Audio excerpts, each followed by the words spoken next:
In a time of universal deceit, telling the truth is a revolutionary act. George Orwell. Yeah. This is Blood Politics. The only podcast where we don't talk about politics. We be about politics. And our mission statement is to empower, educate, and encourage everyone to speak out against fascism. Speak out against injustice and fight for freedom and equality for everyone. This is Blood Politics, and we ain't stopping till they put us in the grave. We ain't gonna be quiet, and we ain't gonna be scared, and we ain't gonna go along with the crowd. This is Blood Politics.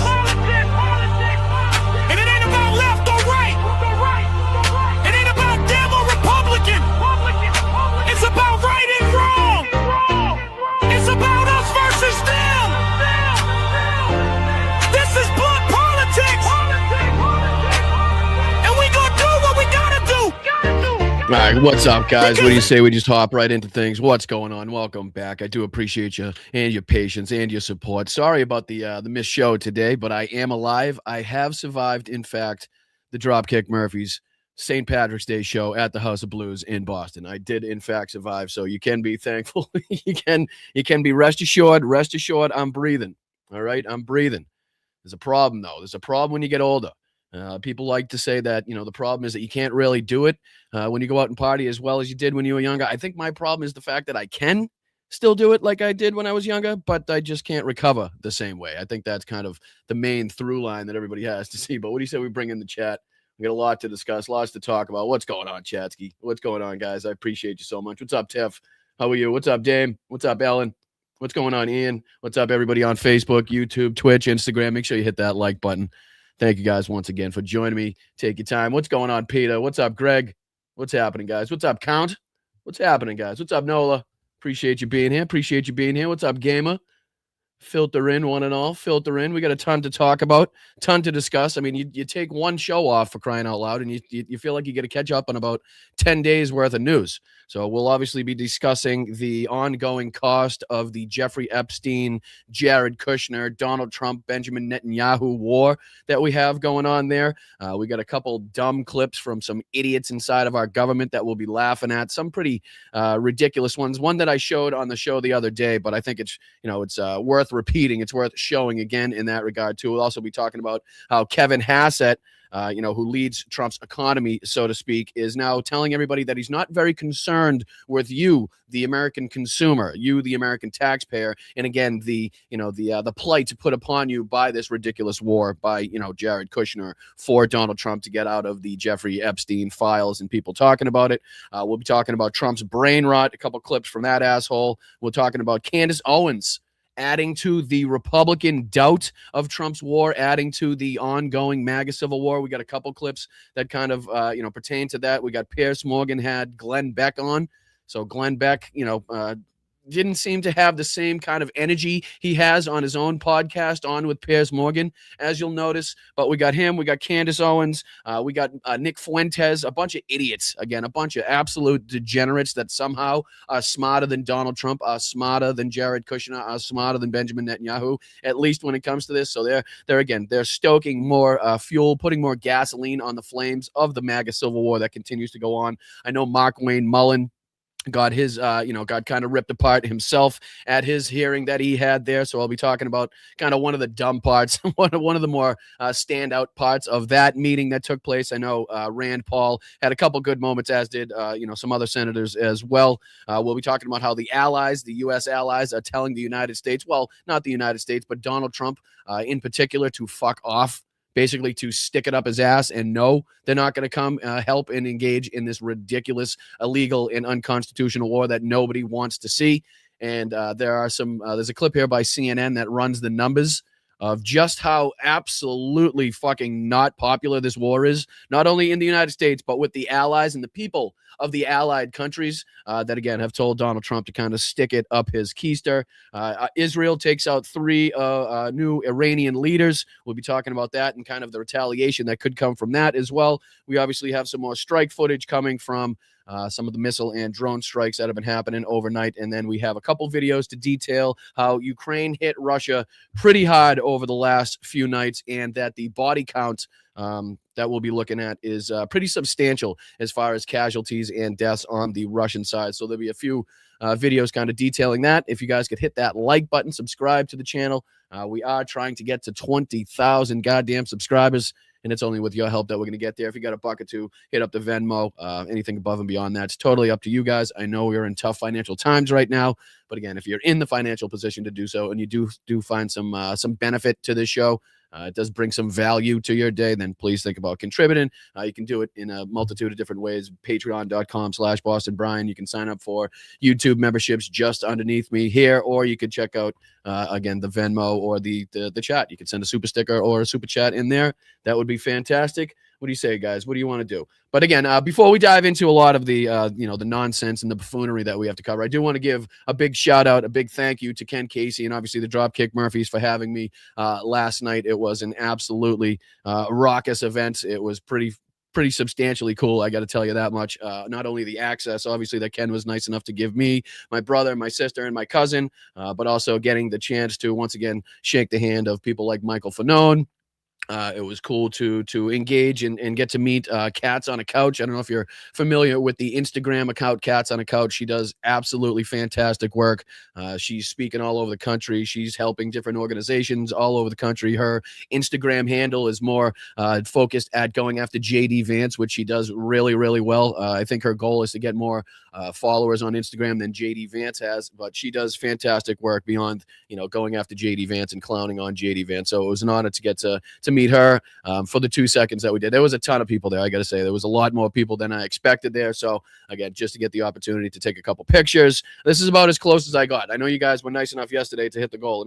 Let me show you. This is about as close as I got for about 3 seconds with Ken. So I didn't quite get the opportunity to have him make a video because, again, there was multiple people, waiting in line to say hi, and he had a ton of people to go kind of talk to and play host for. So I did my best. I tried, but there's a couple videos that I'll see if I can upload and we can take a look at in the days following. But it was pretty cool. It was freezing out last night. God damn, was it freezing out in the city last night? But the Dropkick Murphys and a little bit of alcohol certainly warmed up the environment pretty well. So again, shout out to the Dropkick Murphys. Shout out to Ken, not only for being such a fantastic stand-up guy, but obviously the message that the Dropkick Murphys are out there sending. There was actually one guy, I think I yelled out F Trump at one point, and some guy kind of didn't like that and was like questioning me about why I was against Donald Trump, which I thought was kind of odd considering the show he was at. But I digress. It was otherwise it was a fantastic night. A lot of people were really happy to be involved and get the opportunity to see the band. And I was certainly one of them. So again, shout out to Ken and the Dropkick Murphys for having me out there and putting on just a fantastic show. So appreciate you guys. What do you say we get into a little bit of the debauchery, a little bit of the buffoonery, a little bit of the stupidity?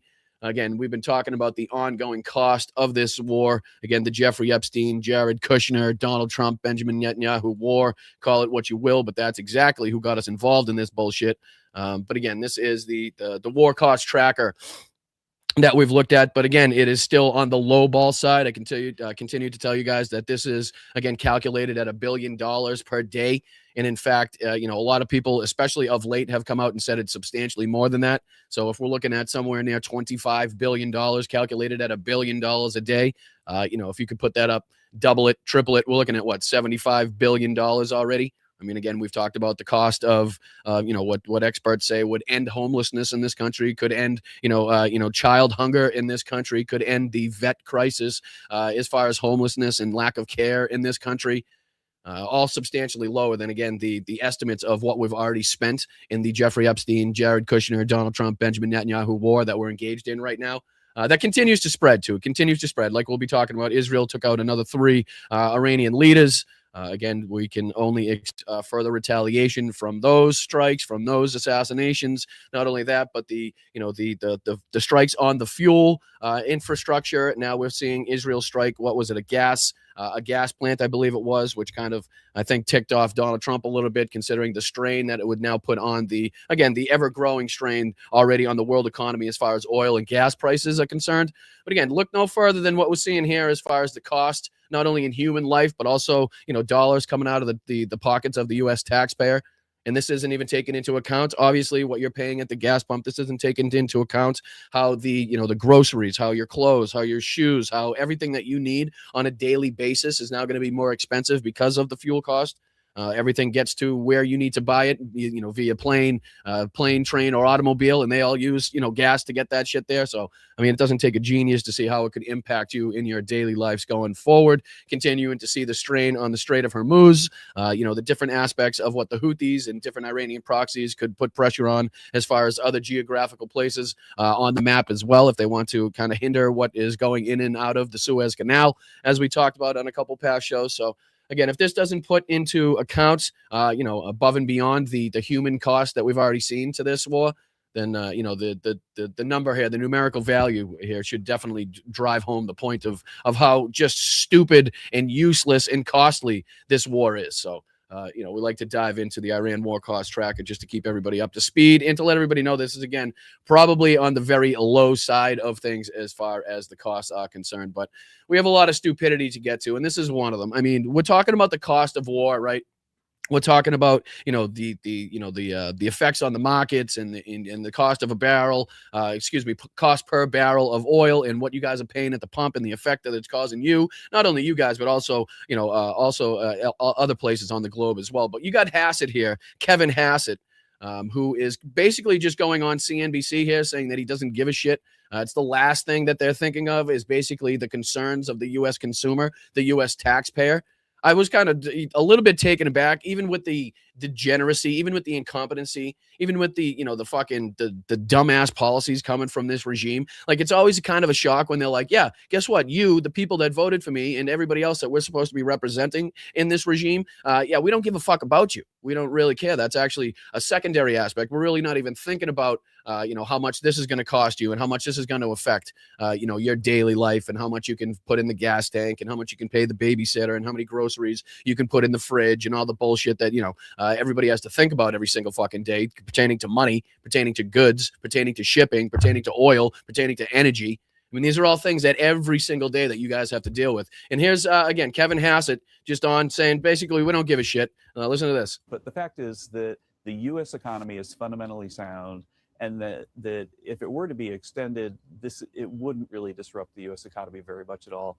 It would. If this war was extended, again, trying to set the table for, trying to justify the extension of this war, just in case, again, it is something that they can't, again, put the toothpaste back in the tube. Like, he's trying to set the stage here for, like, oh, don't worry about it, guys. This thing could go on indefinitely, and there wouldn't be any major impact to the U.S. economy, which is, again, just absolutely ridiculous to try to say, because we've already felt the impacts already just from the first, 2 weeks of this war. So the fact that you think that this could continue to go on, the Strait of Hormuz could continue to be closed, the impact to the oil, the shipping of oil around the world could be impacted, and that's not going to affect the U.S. economy. Not only could it affect the U.S. economy, it could cripple the U.S. economy. Like, again, a lot of experts will go on to tell you that we're not built for, sustained prices above $100 or $130 or $150. Like, that's not what our economy is based off of and how people run their lives. So that will definitely have a huge economic impact. But here he goes on to say that, it's a secondary thought, the U.S. consumer, and the impacts that you guys are now facing. It would hurt consumers, and we'd have to think about, if that continued, what we would have to do about that. But that's like really the last of our concerns right now, because we're very confident that this thing is going ahead of schedule. Last of their concerns right now is you guys. Last of their concerns right now is, again, the effects seen to the U.S. market, to the world economy. This is the guy that's supposed to be representing the economy for the Trump administration, now telling you that he doesn't give a shit. They're not even thinking about, the secondary impacts to your life. They're not even thinking about, how you guys need to change your life up, even in the short time span that this war has been going on, right? I mean, these guys have a ton of dough in their bank account. These guys have plenty of money, to kind of weather the storm, so to speak. Not everybody in this fucking country. A lot of people in this country aren't fucking don't have the padding. They don't have that safety net. They're living paycheck to paycheck. They're fucking scraping by on pennies and nickels, trying to rob Peter to pay Paul, foregoing, paying the cable this month so they can pay the electricity, or paying the electricity this month. But not paying the energy bills, or whatever it may be. Well, maybe don't pay the car note this month so that we can fucking, make sure that we have enough money to buy our kids some school lunch when they go to school. Like, people don't have that fucking safety net. And for this guy to come out there and be like, well, we're not even thinking about that. It's not even a calculation. We don't have plan A, B, C, and D just in case. It goes to show you, again, how reckless this has kind of been undertaken, and the lack of thought, the lack of care of the secondary impacts. We continue to hear Donald Trump talk about, well, they were going to surrender. They were going to capitulate. They're not going to take the Strait of Hormuz. They won't close it. When, again, you understand war games, right? Like, you understand that these things are acted out all the time by our military leaders, like by all different militaries. They act out these different situations. And again, what the retaliation could be, what the secondary impacts, what would they do in response if we did this, right? That's why you have these war game effects, and that's why you strategize and talk about this. So to think that we didn't have any clue that they would strike back, and that their aim would be to close the strait so they could affect the biggest economic impact to the United States is just absolute fucking buffoonery. Right? It is just incredibly, ridiculous to think that they went into this thinking that. And I'm sure that Donald Trump, was pretty much on a level by himself, and I'm sure that he was warned. Right? There's been multiple reports to suggest that the military leadership did in fact kind of warn him about at least some of the retaliatory, effects that could be seen if we were to, conduct these strikes. But as far as, again, going against these, I still don't buy that by any stretch of the imagination. But I thought that was very telling that, that asshole would go on CNBC and just be like, listen, we don't even have a backup plan. We're not even considering it. Like, we're so confident, again, in our abilities, in the U.S. military, in Donald Trump's capabilities, in the fact that we're going to take out this entire leadership, or the Iranian people are going to rise up against their government and totally change, the foundation and how that country works. Like, again, these are just really tall asks for an entire country, and Donald Trump continues to make himself look like a fool. And, speaking of Donald Trump making himself look like a fool, here's another clip that I wanted to show you. This is the person that we now have in charge of probably the most destructive engagement, the most destructive war been initiated in quite some time here. So here he is talking about Gavin Newsom. This is when he learned that Gavin Newsom, I guess, was speaking about having his learning disabilities. And again, Donald Trump thought it smart of him to go out there in front of cameras, in front of a microphone, and try to get one up on Gavin Newsom, and mistakenly went out there and called him the old president of the United States. Again, the brain rot in this guy is just, it never ceases to amaze me, and how rapid this guy's brain is leaking out of his earlobes. By the minute, brain cells are just erasing in this guy's head. Check out what he says here. Again, not only is it ridiculously disrespectful and demeaning to so many in this country that have learning disabilities, that have managed to get to amazing places in their lives regardless, and despite of the learning disabilities that they had to overcome. Like, I'm sure there are a lot of people that we could point to that have, that are dyslexic, or again, any number of learning disabilities that we could think of that they had to overcome, that made it, to substantial spots in their career or their lives, or obtained whatever goals that they wanted to obtain. So again, for the president of the fucking United States here to be like, no, we shouldn't have anybody with learning disabilities be president of the United States. Meanwhile, this guy's got 34 felony counts, been impeached. The whole list of things that we could go down and talk about that are way more egregious than having a learning disability and being president of the United States. Much more, disqualifying, let's say, being found civilly responsible for, sexual assault against E. Jean Carroll, let's just say, and then going on to defame E. Jean Carroll twice after that. That might be a disqualifying event for I'm just saying, you know what I mean? But again, here he is talking about Gavin Newsom's learning disabilities, and then goes out there and calls him the president. Fucking idiot. Check this out. Newsom has admitted that he has learning disabilities. Honestly, I'm all for people with learning disabilities, but not for my president. I think a president should not have learning disabilities, okay? And I know it's highly controversial to say such a What are your thoughts on felonies? What about felonies? What about sexual assaults?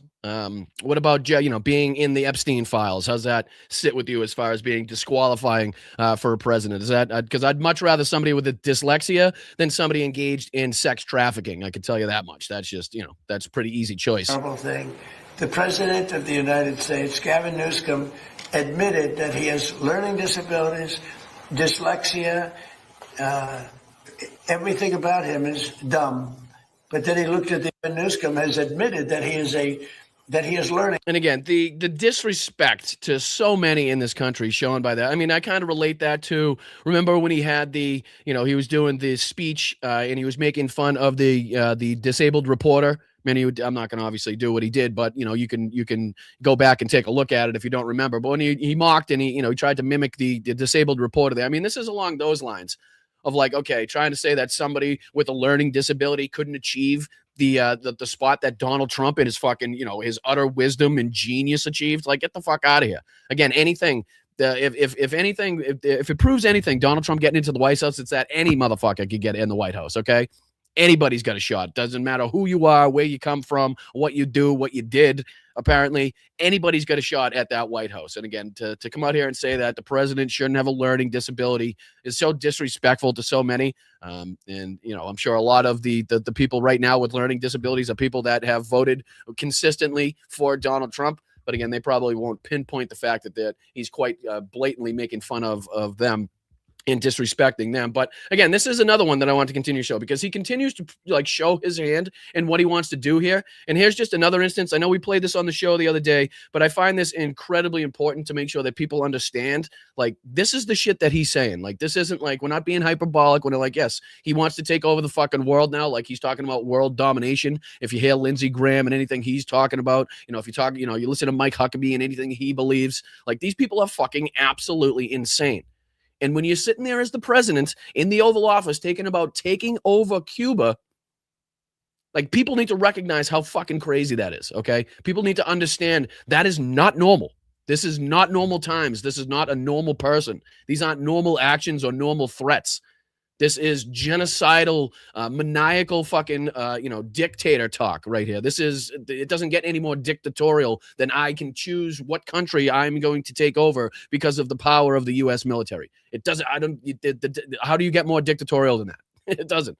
So again, just to drill this home for everybody, this is again when Donald Trump went on to talk about how a really rich family wants to go vacation in Cuba again. So he's going to have to take it over. And not only that, but it's a great thing that he's kept them in the dark. It's a great thing that he's cut off all the fuel and the food and he's starving the people there. That way he can keep them nice and weak. So when he's done with the Epstein, Jared Kushner, Bibi Netanyahu war that he's currently engaged in to destabilize the Middle East, he can then send the U.S. military into Cuba. And again, I want to reassure everybody, just kind of let everybody know that there is a point where you can overextend even the most powerful of militaries, right? There's a point where, you have been engaged in so many theaters of war in so many different aspects, and you're worried about so many different things and have so many different moving pieces and equipment in play that it just becomes at a point it becomes so mumbled and jumbled that you're not the most effective. You don't have that effectiveness that you would have if again you focused all your attention and resources on a specific theater, on one aspect, on one front. You know what I mean? And again, I don't think it takes a genius to understand that. But this is again just the president outright talking about world domination, talking about the deaths of thousands, if not hundreds of thousands of people in the fucking matter of a sentence, much like Pete Hegseth. Right, much like the other assholes that were turn Tehran into glass. It's an easy sentence to say, but you understand what happens in reality if that were to take place. You understand the horror, the bloodshed, the atrocities that need to take place in order to make that make that happen. I don't think they understand that. And again, Donald Trump here, don't think he understands again the dangers posed by what he's doing to Cuba right now. The people that are suffering as we speak right now in Cuba. Never mind when they go in with the military. Never mind when he decides to invade Cuba. But here he is. He was asked by Peter Ducey, something about Cuba here, and this was his response. I was just with a fantastic person who's Cuban and made a fortune in sugar, Fanjul family, right? And this family wants to go back to Cuba. to visit it. They haven't been back in like 50 years or something. They largely come from Cuba. Again, this is being used as justification for the United States invading Cuba. I just want to make that clear to everybody right now, to put that into context. He's bringing up a very rich family, very powerful family that wants to get back to Cuba as justification for using the United States military to, again, use military force to invade Cuba. That's what he's trying to get across right now. And we'll see what happens. They were asking me about that. They want to go back. Not only Van Hool, a lot of Cubans have said, "Oh boy, would they love to go back." I think Cuba, I don't know, in its own way, if tourism and everything else, it's a beautiful island, great weather. They're not in a hurricane zone, which is nice for a change. A hurricane zone. Fuck me. Oh, Jesus. A hurricane zone. Nice weather, hurricane zone. So, yeah, send in the U.S. military, obviously. I mean, what the fuck else are you going to do? Of course I would send in the U.S. military. They're not in a hurricane zone. That is just, I mean, if you need more justification than the fact that they're not in a hurricane zone, then what are you looking for, Peter Ducey? Just with these dumb questions you continue to ask. They won't be asking us for money for hurricanes every week. But asking us for money for hurricanes every week. You mean aid? Are you talking about like saving people? You mean like us, doing our part, doing our duty, and sending aid to places that have been affected by storms? Is that what you're trying to? Is that the like roundabout way in which you decided to word that sentence? Like what? We call that aid usually. But I think Cuba's the end. All my life I've been hearing about the United States and Cuba. When will the United States do it? I do believe I'll be having the honor of taking Cuba. That'd be good. That's a big honor. Taking Cuba in some form, yeah. Taking Cuba. I mean, whether I free it, take it, I think I could do anything I want with it. You want to know the truth? They're a very weakened nation. I mean, that's a guy that has just lost his fucking mind, okay? That is a guy that is clearly unstable, clearly unfit for office, clearly should not be anywhere near the positions of fucking power right now. I mean, the guy is he should be arrested on the spot. Every Democrat in the fucking, in government right now should be screaming for impeachment, should be banging down doors to impeach this motherfucker. I understand the handcuffs that we have on, but that shouldn't stop people from calling for it. You know what I mean? We're starting to see at least some dissent amongst the ranks in the Republicans here, and we need to drill home. We need to put some pressure on that, as much pressure as we possibly can, because this is just maniacal. This is just genocidal, murderous shit that we're talking about here. Just taking over any country now. I mean, we've gone through a list of how many different countries now, whether it's Greenland, Mexico. We're talking about I mean, how many do you need to talk about at this point? You know what I mean? Venezuela. We've talked about every single one of them almost. I mean, it's crazy to think that, the lack of reaction too in the room, and the only reaction was Peter Ducey being like, take over. Like, yeah, hello, can anybody have some like human reactions to this fucking maniacal bastard's words and what he's saying here? And don't just treat it like it's fucking normal. Nothing that the guy says is normal. Like, this isn't normal. To come out there and lie and say that you could withdraw us from NATO after that's clearly not the fucking case. I believe we have a National Defense Act that was reauthorized in 2024, if I'm not mistaken, that quite literally said that the president couldn't withdraw us without congressional approval, without, I believe, the two-thirds majority vote, if I'm not mistaken. Correct me in the chat if I'm wrong on that one. But he definitely does need congressional approval to even fucking consider, to even say he's not even supposed to remark negative things against NATO. You know what I mean? To that point. And this is him clearly coming out and saying, well, guess what? Yeah, we could withdraw from NATO. I don't need Congress for that. Well, the fuck you? Yes, you do, you son of a bitch. Like, is he trying to literally just end everything of that, like, keeps us safe in this world? Like, he's trying to just literally tear down the world at this point. It's fucking crazy. Listen to this. Listen to this.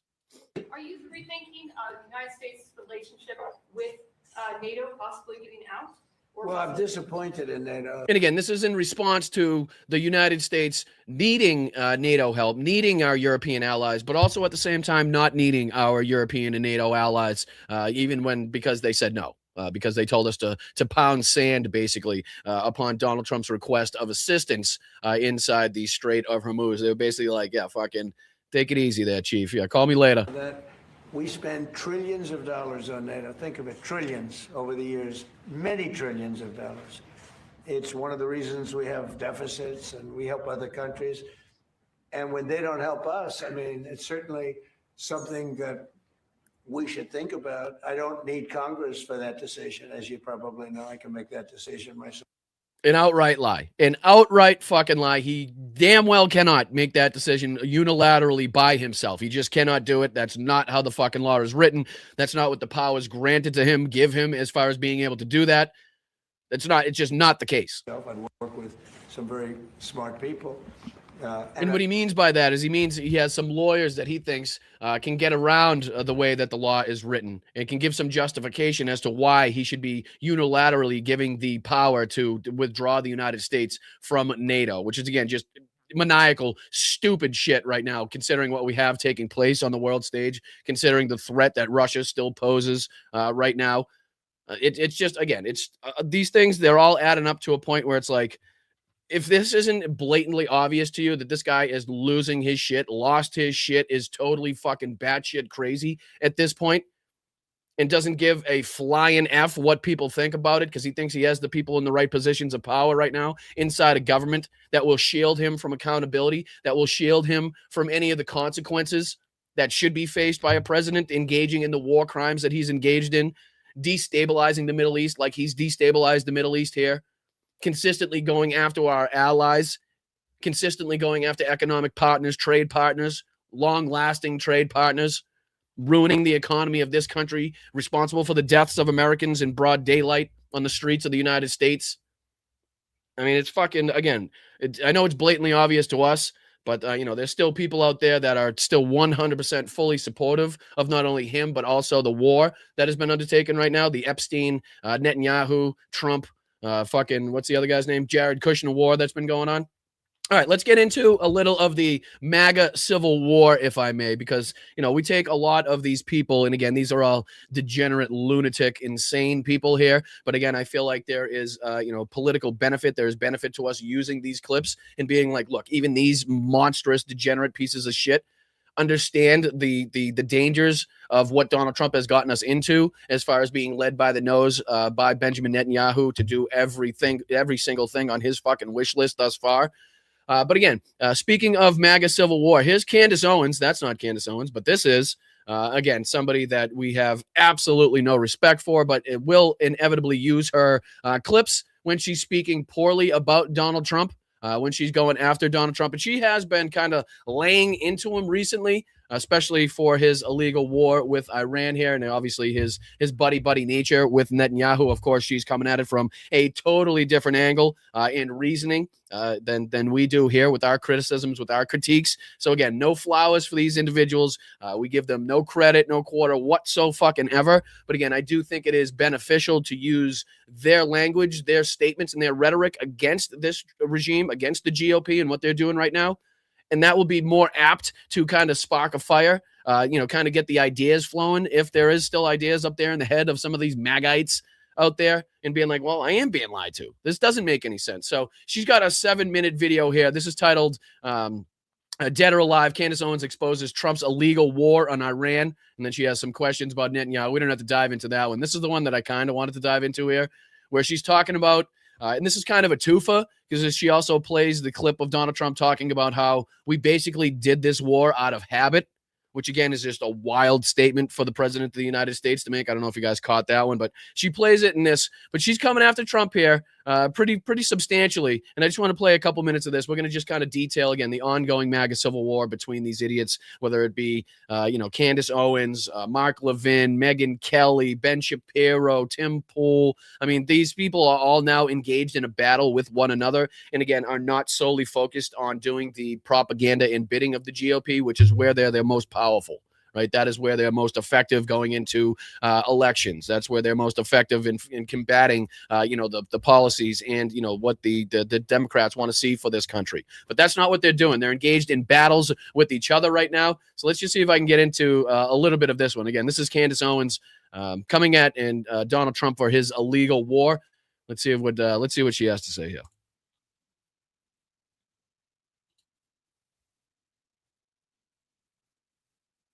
All right. Well, that's a hot start. I don't think she's mincing. She's not mincing any words on that fucking front. So we're about what, 6 seconds in here? What are we? 6 seconds, 9 seconds in, and Trump's already incredibly stupid for getting us in there. And again, as dumb as she is, as crazy as she is, as batshit lunatic as this lady is, she's pretty right on that one.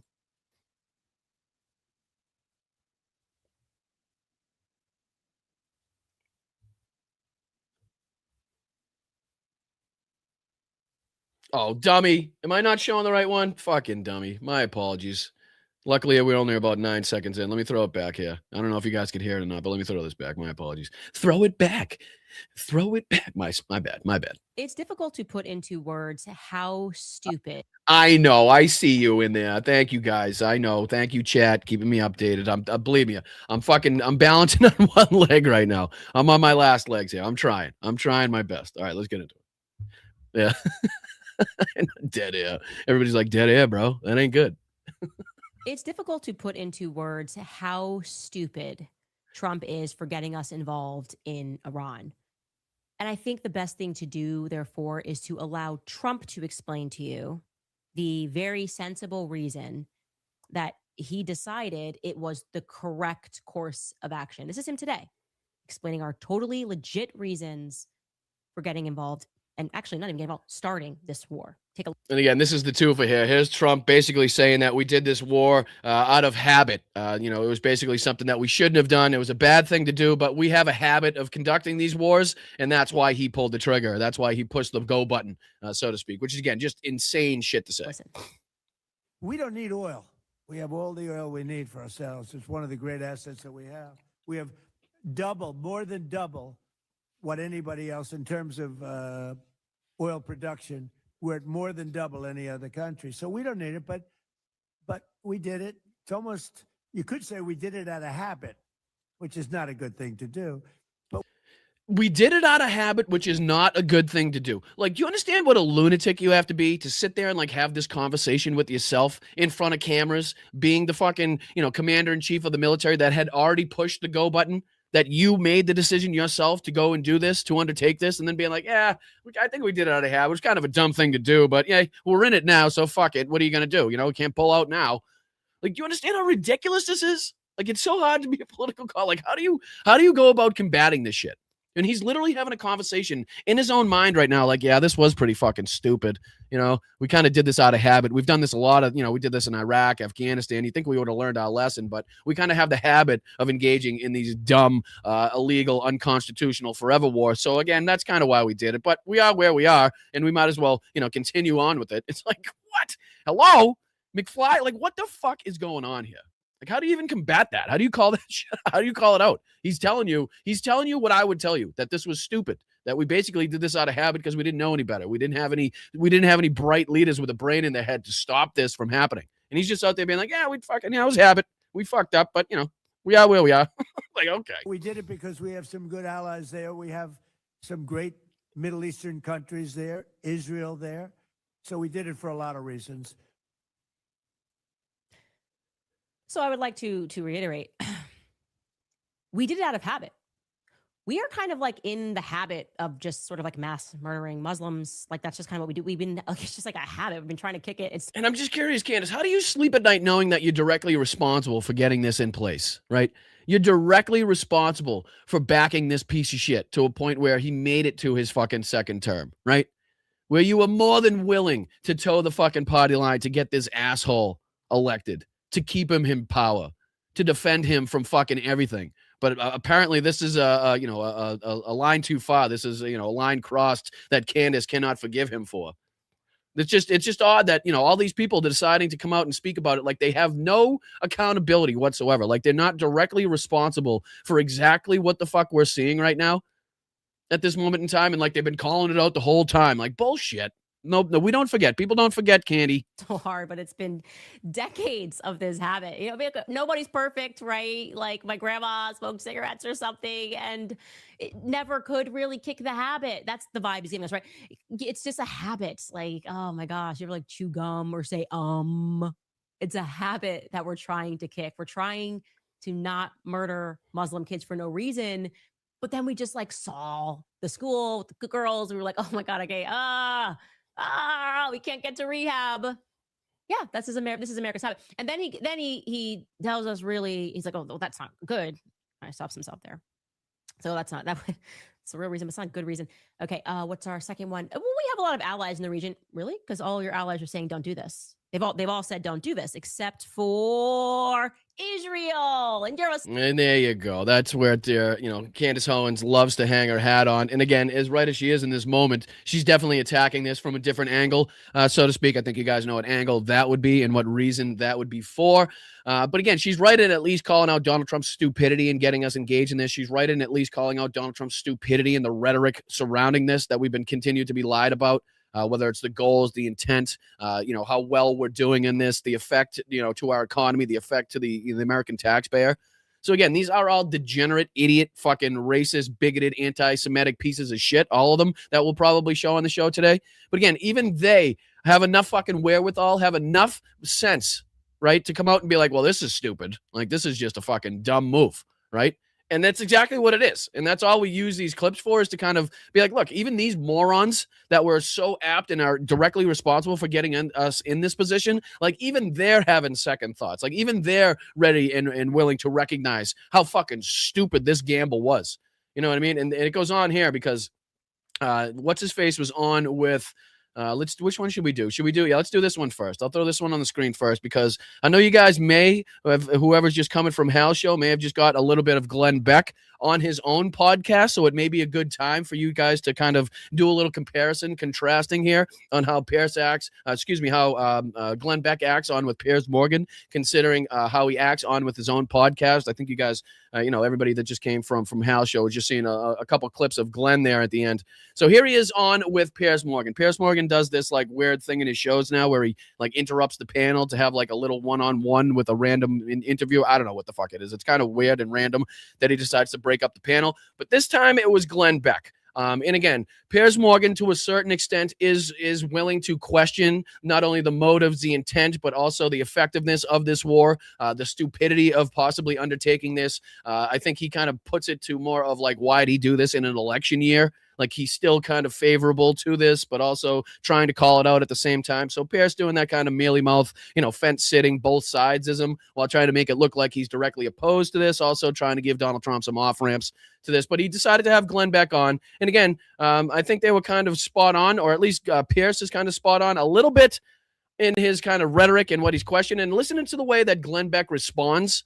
And then kind of compare that to the way that he talks on his own podcast about being, Donald Trump's totally right. And I think he was calling out Joe Kent as far as his resignation was. So check this out. This is, again, Glenn Beck on with Piers Morgan. And just check out the difference in when they go on with Piers and then when they talk on their own podcasts.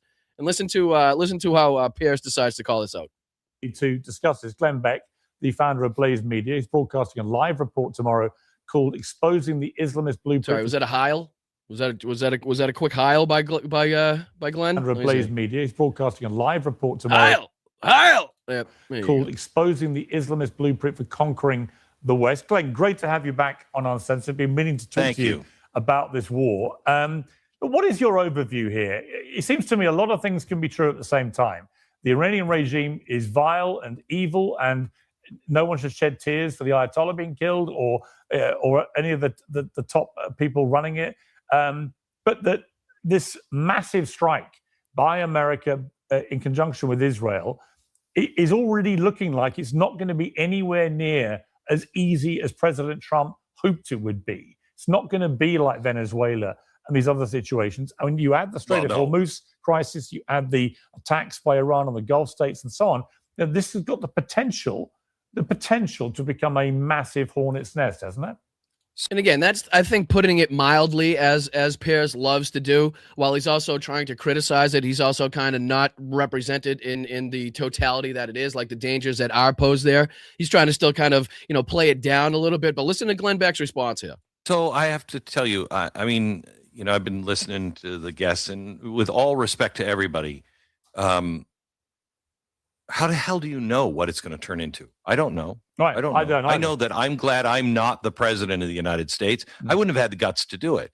Every president since Ronald Reagan said, we got to take care of that, got to take care of that. And they all kicked the can down the road because they know This could be a nightmare. They know what Iran, the tentacles of Iran, means. This president just decided, we don't know on what, but he decided, I'm going to go for it.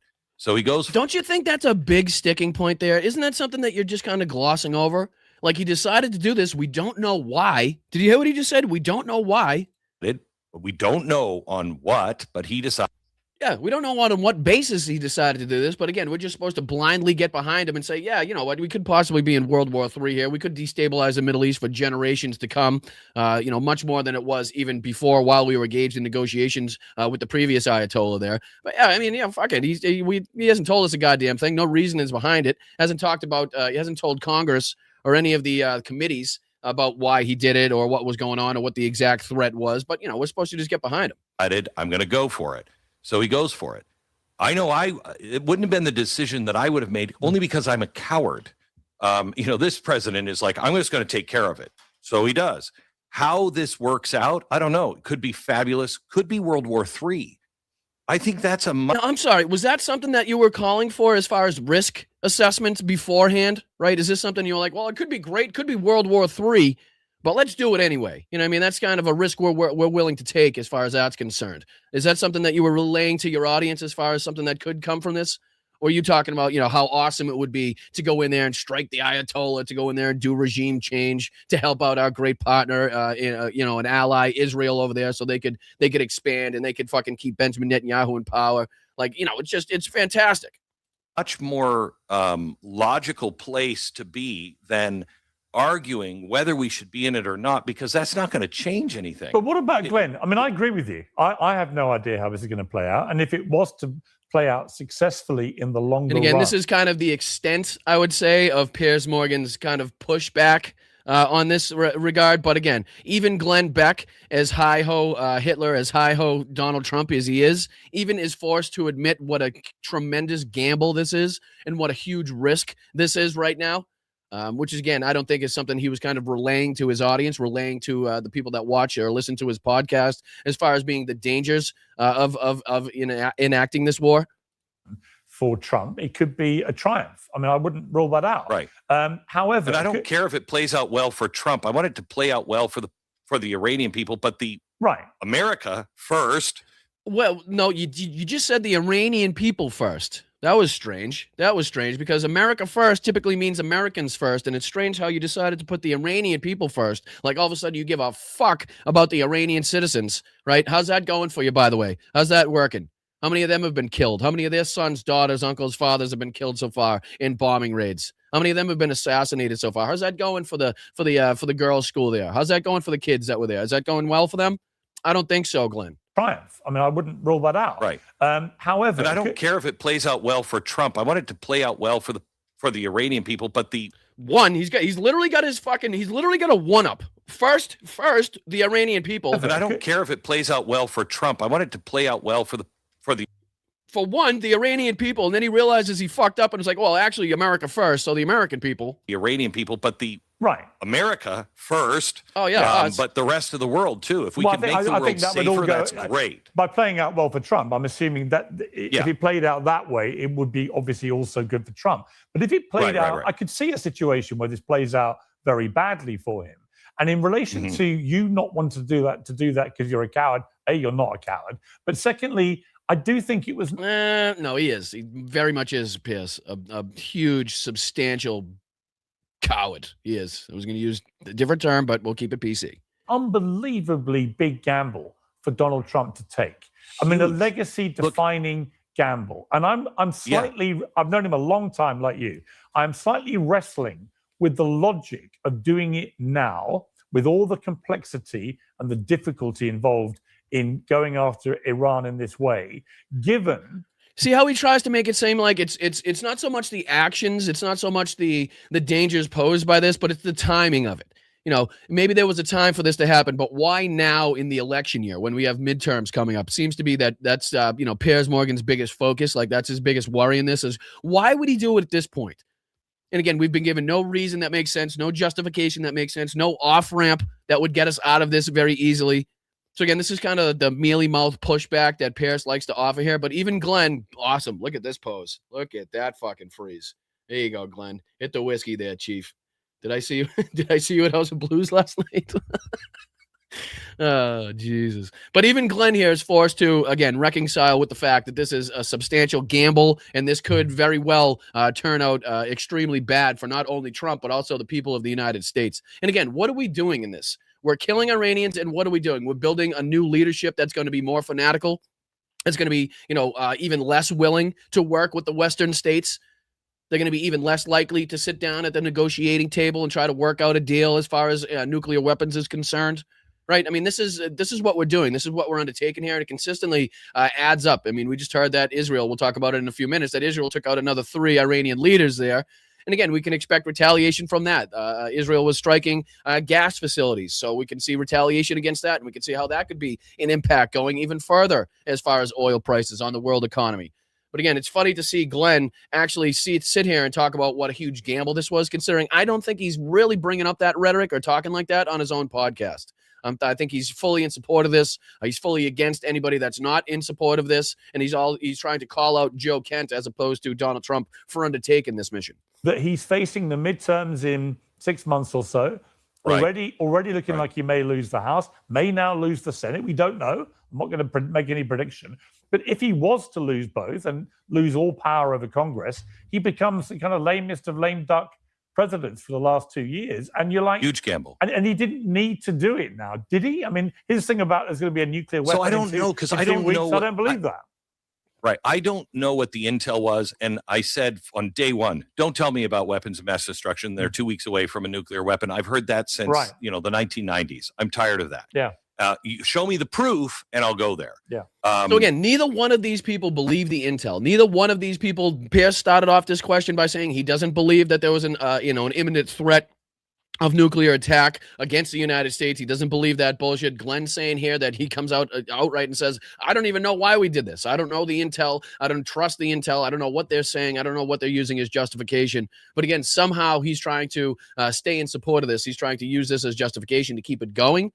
And I don't think he's kind of flying blind at this point. He just has no ability to support this in a reasonable way, considering they've been given no reasonable reasons to support this. You know what I mean? They've been given nothing. And that's why they're all scrambling. These, right-wing political commentators are doing their damnedest to try to scramble, whether it's in support of this or against what Donald Trump has undertaken here. They've been given absolutely nothing. Like they're usually fed these, these lines of, okay, this is what you're supposed to say. This is the kind of the angle that you're supposed to go with on your podcast to try to make it look like Donald Trump's, our Lord and Savior. They really haven't been given that kind of, piece of propaganda to use. So they're all scrambling behind the scenes. So I don't know what the intel was, et cetera, et cetera. I do know what is different this time around, and it doesn't mean it's going to work out, is we talk a lot about the ally of Israel, but the allies all throughout the Middle East are different this time. They are, he put that Council of Peace together. And what I think he's trying to do. How are they different? I think they're different this time because what? They've given more money to Jared Kushner, right? They've given more billions to Kushner in this regard. They're giving more golden fucking swords and golden statues and shit to Donald Trump since the last time. Like, what's the big difference you're talking about here, Glenn? Is he's already done it to Europe. He's trying to show Europe you're toast. You are toast if you can't defend yourself, because we're not going to be able to defend you forever. And quite honestly, that's funny. Is that the same Europe that Donald Trump is now begging for help as far as assistance with the Strait of Hormuz? As with assistance in any aspect of this that we're now, pretty much losing as far as like sentiment on the world stage. I know they love to try to talk about, the number of targets taken out, the number of leadership taken out. But again, as far as goals achieved, goals obtained, and ways in which that we could walk out of this with our head held high, like that has been fucking a story long wrapped up. Like that has gone in the first opening fucking salvo of this war already. Crazy. You're living a pipe dream. Go ahead and try to raise an army with all of the people that you have in your country now that you've let in. So he's taking care of that and saying, we're not going to be babysitting this. We're not going to babysit the Middle East. And I think between the Abraham Accords, the peace council that he put together, he built this coalition that I thought. I'm just curious, does a destabilized Middle East, does that need more or less babysitting? would that be more or less of a problem to the United States that we need to focus more attention on? Like, wouldn't a stabilized Middle East be something that we were trying to work towards? And didn't Jared Kushner already solve the Middle East problem? Like, wasn't that something solved in Donald Trump's first term, as they'd love to have you believe? Like, Jared Kushner was responsible for peace in the Middle East. How the fuck is that going for you, Jared? Huh? How's that going for you? I know you're sleeping well on that pad of fucking $2.5 billion you've received from these fucking degenerate, murderous, genocidal scumbags that we're now, doing this fucking deed for. But hey, as long as you sleep well, right? He thinks that we're gonna be able to go and strategically hit, not break it like we did in Iraq and Afghanistan, but disable it so that Council of Middle East can take control of that region and we can get the hell out. I think that's what he was thinking. But how does it sit, Glenn? How does it sit with Donald Trump, the campaigner for the 2024 election, repeatedly saying that unlike Biden, Obama, all the others that came before him, I will not take this country into any more of these expensive, unnecessary wars in the Middle East. I'm going to focus on America first. I'm going to focus on the economy. I'm going to bring things roaring back. I'm going to sort out inflation. I'm going to sort out cost of living. When I say this could be a disaster for him in many ways, one way is simply that if the Straits of Hormuz does not reopen properly for weeks or months, God forbid, the knock-on effect in a few months' time on the American cost of living of the average American, both at the gas pump, food prices, and so on, from that Strait of Hormuz being strangled for a sustained period of time, could be absolutely unprecedented and horrendous. Let me make it worse for you. The 2008 collapse happened because we had sustained oil prices over $130 a barrel. The Western world is not built for $130 a barrel sustained. If this goes poorly, it will collapse the economy, and not just ours, but of the West. It is a massive, massive gamble.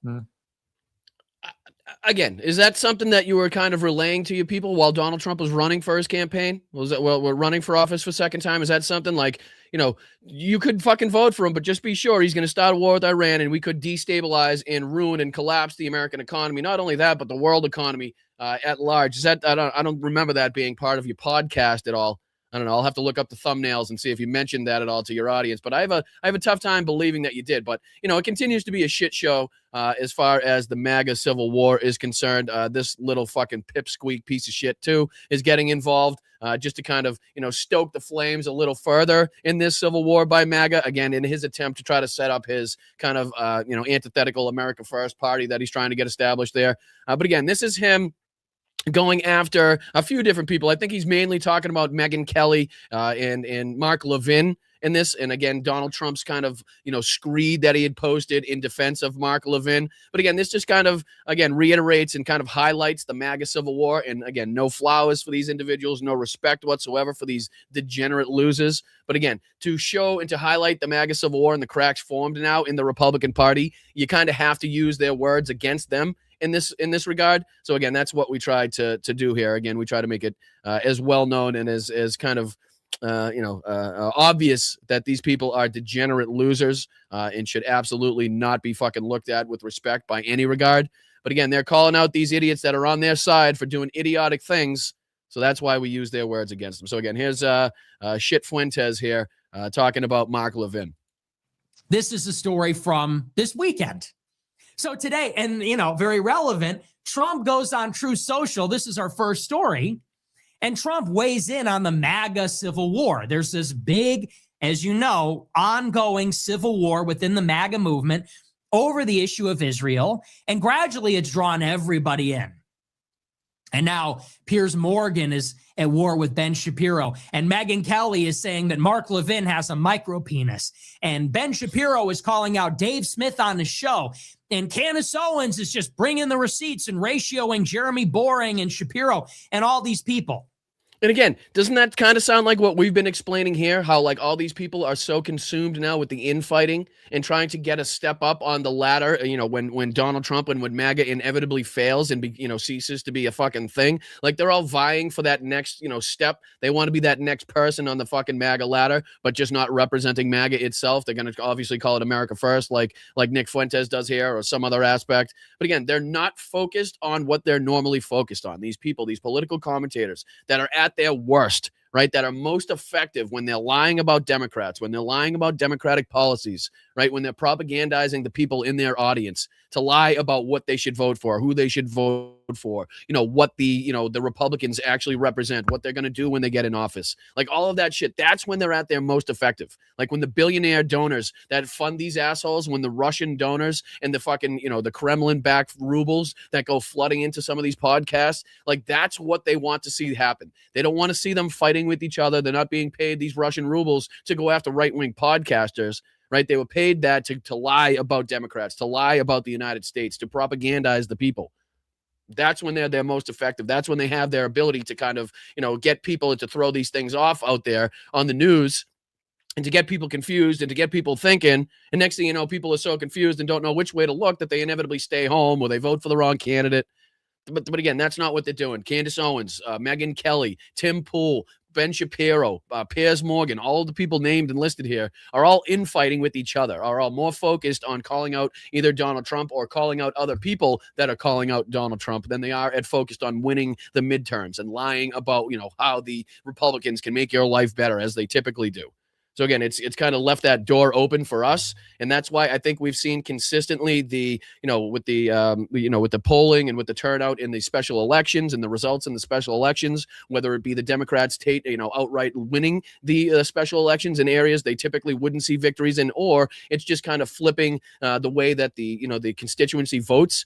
And again, gaining a substantial amount of points in that area, even though they didn't take down the election itself, it still goes to show the sentiment and how it's changed in these, what are purple or deep red districts all across the country. So I think that's another thing that we're seeing here in a result of these right-wing commentators, these MAGA podcasters, and these idiots on the right that are so used to being in lockstep with their talking points and their rhetoric and getting the memo from the White House saying, okay, this is the angle you need to take, this is the shit you need to say. It's kind of broken down. They don't have that group anymore. They don't have that kind of consistency as far as talking points, rhetoric, being on the same side of the fight. And it's really done damage to the ability of the Republicans to propagandize people, which is a great benefit to us here on the left, and to be able to get our voices out, our opinions out, the facts out there, and to get people to know what's actually taking place on the ground. So again, it's amazing how these people sound a lot like fucking progressives. The more they figure out how much they've been lied to. And again, they don't mean to be, and they're definitely not. I understand. Don't get me fucking wrong in that regard. But it's crazy how much they inevitably have to sound like that if they want to make a correct point. They inevitably have to be like, okay, well, we'll give you that one. I know you guys have been saying this for the last 10 years, and I've been combating it and telling you you're lying, but I'm going to have to admit that's right if I want to make a correct point on my podcast. So that's what's going on here. Full-fledged civil war. And finally, Trump weighs in. Now, keep in mind what I just told you. And this is what he wrote. So for the past several weeks, Mark Levin, actually months, Mark Levin, who is one of the most hateful, disgusting, filthy, odious commentators in America, this is a man whose heart has clearly been hardened by God. This is a man that doesn't know Christ. Never. And it's I don't think he understands the irony of talking about the Civil War. I know he tries to break it down as far as being like a MAGA Civil War, but it's definitely a Republican Civil War on a broader aspect. And then he immediately follows that by attacking one of the, the more popular, the more wide known, I don't know what you want to call him, commentator, per person, a personality that is on Fox News. You guys know Mark Levin. He's always screaming his head off, the fat bastard. He's always sweating and getting his shit and getting his panties in a bunch on Fox News there. But again, this is him following up that whole, like, all these Republicans and MAGA Civil War, they're all going after each other. And he continues to stoke those flames, for a reason, for a very specific reason. Knew Christ and therefore doesn't know God. And he has become a bitter and nasty and mean, evil, hateful old man. And if you go on his Twitter every day, it's just venom. It's pure venom, pure. Says Nick Fuentes. I mean, fucking try to fucking digest the irony in that one, folks. Again, the guy, the Hitler lover, the Nazi lover, the self-proclaimed Nazi, the self-proclaimed anti-Semite, the self-proclaimed bigot here, self-proclaimed racist, is now going to talk to you about like shock jocking and like, whether or not things are vile that is being posted. And again, as vile as Mark Levin is, absolutely. The irony of Nick Fuentes being the one to call that out is, again, just goes to show you the political space that we're in right now. Nick Fuentes calling out Mark Levin for being a degenerate. Okay. Hatred, vitriol. He hates Tucker. He hates Megyn Kelly. Hates. Oh, that's what it is. That's what this is all about. Okay, now it just clicked. It must be because Mark Levin is having this kind of feud with Tucker Carlson, and obviously Nick Fuentes hasn't got off his knees in a long time for Tucker Carlson. So again, that's why he's coming to Tucker Carlson's defense here, as we talked about. What was it, Megyn Kelly? Was it Megyn Kelly the other day that had the video talking about whether or not Tucker Carlson was going to be arrested? Because he was speaking to, it was Benny Johnson. I think it was Benny Johnson that had the video on Tucker Carlson that was going to be arrested because he was speaking to the Iranians. And so this one is stupid. This one's an idiot. This one is evil. This one's terrible. And all of it in favor of a war with Iran. We need to bomb Iran. We need to slaughter those people. You need to just go to war with Iran. This has been his MO for his whole career, but he's just gone into overdrive. The cube is activated, okay? The Saturn storm, the hexagonal storm on Saturn is accelerating, and Mark Levin is getting more crazy. Laura Loomer is getting more crazy. She's repeating herself even more. She's going somehow even more psychotic than before. Trump weighs in on all this. This is what he had to say on Truth Social. Full-throated defense of Mark Levin basically says, if you don't like Levin, you're not MAGA. This is the tweet or the post. It says, quote, this is from Trump. He writes, Mark Levin, a truly great American patriot, is somewhat under siege by other people with far less intellect, capability, and again, this is like a total fucking paragraph screed that Donald Trump goes on. So we don't need to dive into any further of that. But again, just to kind of show you that these people continue to stoke the flames here and love to pour gasoline on the fire, and that they're not a cohesive unit. They're not a cohesive bunch like they were, again, when they're their most effective. Is kind of, I don't know, is something that we need to keep detailing as we get closer to the run up to the midterm elections. And again, the fact that they're leaving the door wide open for us just gives us the opportunity to get the facts of the matter, to get what, the realities on the ground are out to the people without it being fucking combated and bullshitted by these idiots who are, again, so endorsed and so wrapped up in their fucking little feud that they have going on, that they're not even looking at the effects here, that the dangers that the GOP is under as far as getting their asses handed to them during the midterm elections. And as far as people getting their asses handed to them during the midterm elections, let me see if I can throw this one on. Where did I do with that one? Let's see here. Because there was, I think this was the clip here from CNN. Let me throw this on there. This is kind of just depicting how really unpopular this war is conducted by, again, Jeffrey Epstein, Jeffrey Epstein's crew, Jared Kushner, Bibi Netanyahu, and Donald Trump.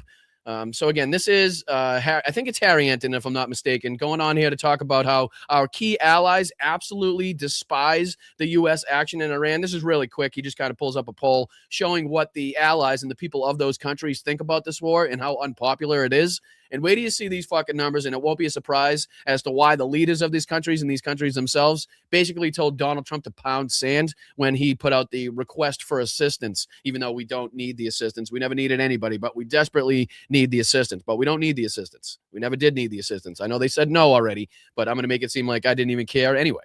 You know what I mean? But here's a real quick outline and depiction of how very unpopular this war is around the world. I know we've talked about it at some length here and how unpopular it is in the United States. I think, I don't know, what was the latest poll at? I think it was in the 20s, if I'm not mistaken. So let's see if we can check this out. President Trump still says he wants other countries to help open the Strait of Hormuz. Most other countries, at least publicly, not jumping up and down to help. Question is, why? With us now, CNN chief data analyst Harry Anton. So what's a possible reason why these other countries aren't lining up just yet publicly to help with President Trump in Iran? It's really simple, Mr. Berman. It's really simple. The people in those countries hate the the U.S. military action in Iran. What are we talking about here? Okay, net approval rating. Look at these fucking numbers, people. Will you please? Look at these fucking numbers. Net approval, U.S. military action in Iran. Canada, minus 27 points. Japan, minus 73 points. You almost have to start another fucking page at that point. We're almost off the graph. The UK, minus 34 points. Again, just to look at some of our closer allies there and what they think about it. And I believe this is the approval of the people of the country, not so much the, what the government thinks. I think this is polls taken of the people of these countries. I think he goes on to explain, but minus 73 points is a wild fucking statistic to see. And again, it only looks wild because it's paired up with minus 27 and minus 34. Fuck me. U.S. military action in Iran. In Canada, way underwater, minus 27 points. You think that's low? Thank you, Mr. Berman. You think that's low? Take a look here in Japan. Negative 73 points. My goodness gracious. Way, way, way, way down there. How about in the UK? We're talking about 34 points underwater. Key U.S. allies, the people in those countries, absolutely despise the U.S. military action in Iran. No wonder the leaders in those countries are, let's just say, a little apprehensive about helping out the U.S. So compare it. I'll let him go on. But I mean, again, if you're kind of curious as to why our allies have reacted in the way they have, I mean, it's pretty clear to suggest that they're just following the lead of what their citizenry think about this fucking illegal invasion, this illegal war undertaken by Benjamin Netanyahu and Donald Trump himself. This to the environment in 2003, and I'm picking that point because that was the beginning of the U.S. intervention war in Iraq. How did people in these countries feel at the beginning of that war compared to now? Okay, so you see these numbers are quite low. They weren't All right, so here's the comparison to 2003. Get ready for it. always this low when it came to U.S. military action in the Middle East, because take a look at this situation. Okay, shift in net approval rating, U.S. military action in Iran now versus in Iraq in 2003. In Canada, way down. We're talking down, get this, 27 points. How about in Japan? Down way down there, down 45 points. How about in the UK? And of course, there was UK involvement in that particular war. Look at that, down 48 points. So what we're seeing is a massive, massive shift when it comes to how the people, our allies, people in those countries are viewing the U.S. military action in the Middle East. Far less popular this time around. No wonder the leaders in those countries want pretty much absolutely nothing to do with this conflict, because and again, as we've talked about historically, the sentiment, the popularity, the approval for things like this only goes down as the death tolls continue to rise, as the cost continues to go up. Again, as the secondary impacts continue to be felt worldwide, it's just widely known that these things get less and less popular as they go on. So again, to see the drastic difference in allied support between, just the invasion of Iraq in 2003 and now is pretty substantial. I mean, it's pretty telling as to, again, the support that was behind this and how ridiculous this action was to undertake without, again, the support, without the knowledge of, without the help of our allies in this fucking region or anywhere in the world for that matter. So again, just to kind of show you how incredibly unpopular this is around the world. I know you guys probably didn't have any illusions to that effect. I'm sure you guys were well aware of what the people around the world thought, because you were very informed and you're educated people, and I appreciate you guys for watching the show. Make sure you hit the like button. Please subscribe to the channel. We're on our way to 20,000 subscribers, which will be a huge fucking goal for this show. We've been at it for a long time here, trying to get to that goal, and with your help and your assistance, we can get there. Hopefully, by the time we celebrate the midterm victory. So let's get there. Let's, with your help, get us there. I appreciate you guys. Again, there's a Venmo up in the corner you guys can look at and take a picture of. Send you right to the Venmo, $1 or $2. It's a great way to help the show. You can sign up for a YouTube membership just underneath me. You can check out patreon.com/BostonBrian. Self-promotional bullshit out of the way, and obviously you can sign up in the chat, do a little super sticker in the chat. Easy way to get the support to the channel that you want. So I appreciate you guys for dealing with me. All right, let's see if we can dive into this, because this is just kind of detailing, the ever-growing aspects of this war, and again, how the retaliations could continue to be seen. This is Preston Stewart just kind of detailing the new news, the recent news of Israel taking out 3 more Iranian leaders. And kind of what can be felt as far as retaliations from that. What can we expect from retaliations from that? And then again, we'll go on to, I think I have a few videos here kind of detailing the successes over the last few days that the Ukrainian military has been seeing, not only on the front lines, but also within their strikes inside of Russia as well. So stay tuned for that. We'll just do this quick Preston Stewart video, and then we'll hop onto that. I think we have a couple clips here of Mark Wayne Mullen that kind of got lost in the sauce somewhere. So I'll see if I can find those. I know I have those pulled up as well. So hit that like button. We continue on. Let's go. Again, Preston Stewart talking about how Israel has now taken out 3 more Iranian leaders. And again, what can we expect coming from that? Can regime change in Iran be enacted through airstrikes alone? I mean, that's kind of the big question right now. And we're probably going to find out soon because Israel is taking out senior Iranian officials left and right. But there is some concern that this may be entrenching power with an even more hardline element than we had before. Now, pretty easy to see that would be the secondary impacts, right? Like you kill somebody's father, you kill somebody's brother, you kill somebody's son, you kill somebody's daughter, right? You kill your aunt, your uncle, whatever it may be. Like that's probably not going to set up a good relationship in the future. And again, the more leadership we take out and the quickness in which they fucking fill the leadership. And again, I don't know if he plays it, but there's footage of the funerals for some of these Iranian leaders, and you can see. I don't know. I'm not here to mock or to talk about any religious kind of doings or kind of religious traditions in that regard. But there were people kind of passing cloth onto the people that were riding on the. I don't know if it was a float or a trailer or some regard of what they were towing the casket on. And the people were giving cloth and they were wiping the casket with the cloth and handing it back to people. Like, does that seem like an Iranian population that is not in support of the leadership still? Does that seem like an Iranian population that is ready to rise up and take up arms against these people? Because it seems to me like we're making them a more cohesive unit, making them a more cohesive and hateful bunch against Western leadership, against fucking the United States in particular and Israel in particular, and for good fucking reason, right? You killed my fucking family, you start bombing my fucking town and my city, and we're gonna have some fucking problems, okay? And as many people as you take out and we keep putting leadership in, like these people are gonna become more and more hardlined the further down the line we get. And if you thought that they were being, standoffish before, if you thought we had some dangers posed to us before, just wait until we're further down this line. And more leadership have been killed. More and more family members have been killed. More and more religious leaders that are, again, praised and lauded in a way that, doesn't even compare to Maduro in Venezuela, right? So when you remove their leader only to keep the same leadership in place, it's a different aspect in which, you kind of look at the way that the Iranian people and the leadership are looked at in Iran. It's not apples and apples there. It's a kind of apples and oranges, really.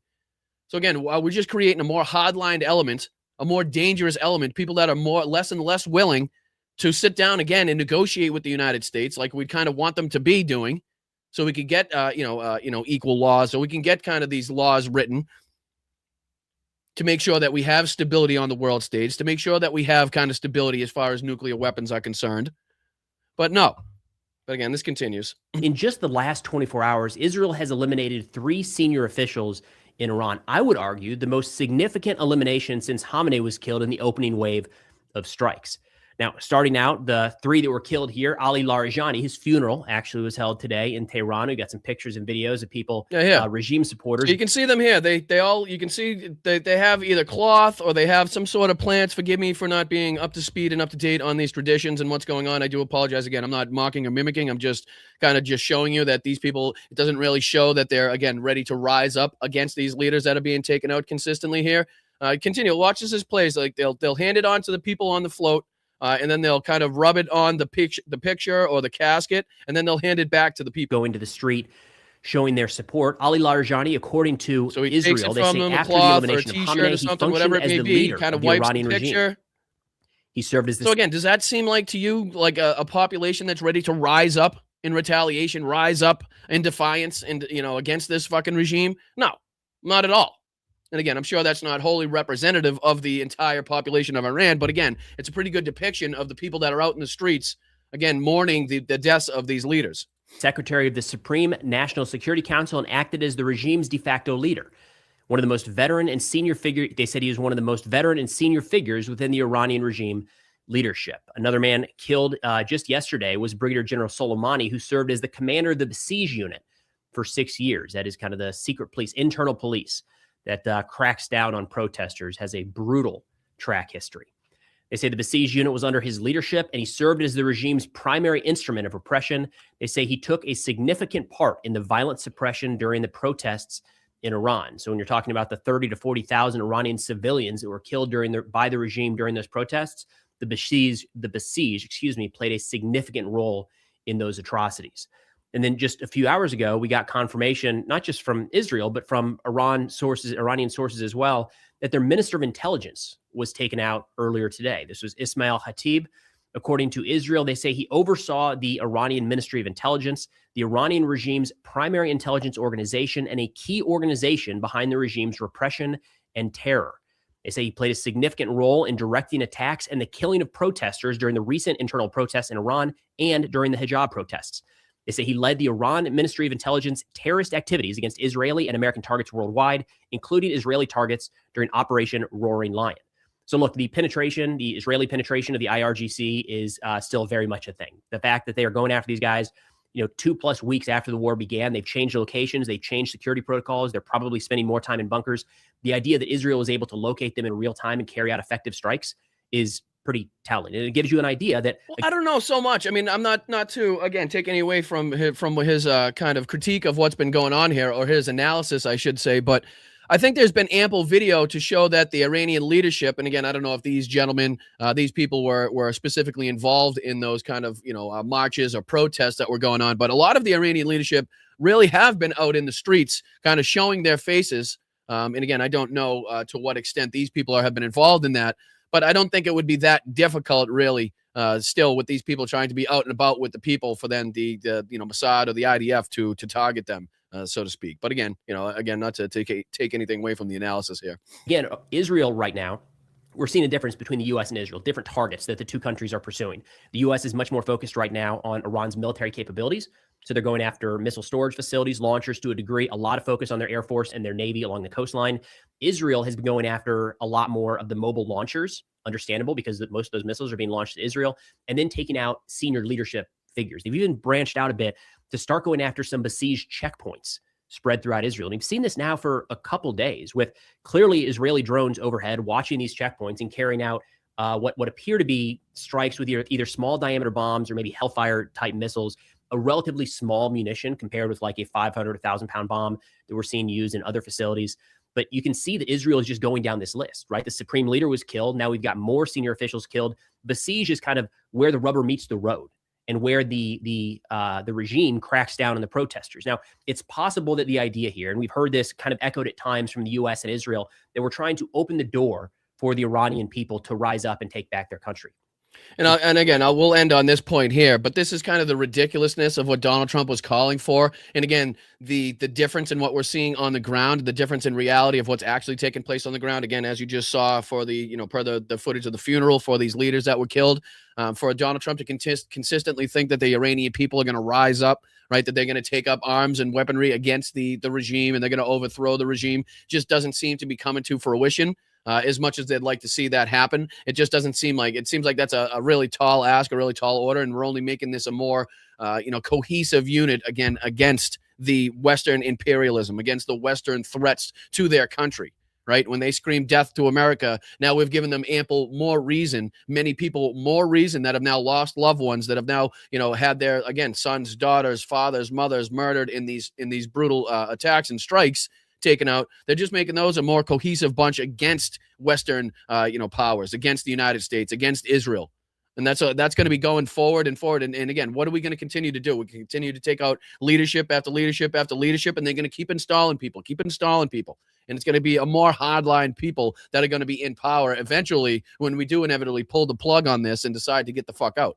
Besiege would be one of the groups, kind of the main group, standing in their way of doing that. So if they are taken off the streets, technically that might open the door for the people to go to some of these checkpoints and take weapons and go to some of their offices, some of their headquarters facilities, overrun those and become equipped enough to continue movement to try to topple the Iranian regime. That's a big ask.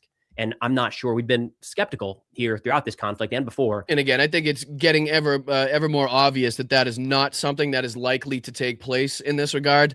Again, if that was something that was likely to take place, I do believe we would have seen that earlier on if there was that sentiment, or enough sentiment, I should say, in order to, engage in something like that for the entire Iranian citizenry, for them to engage in something like that. I think it would have been something we would at least see evidence of a lot more than we are seeing right now. So, I appreciate Preston keeping us up to speed on what's been going on. Let's see if we can dive into what time we got. 9:53.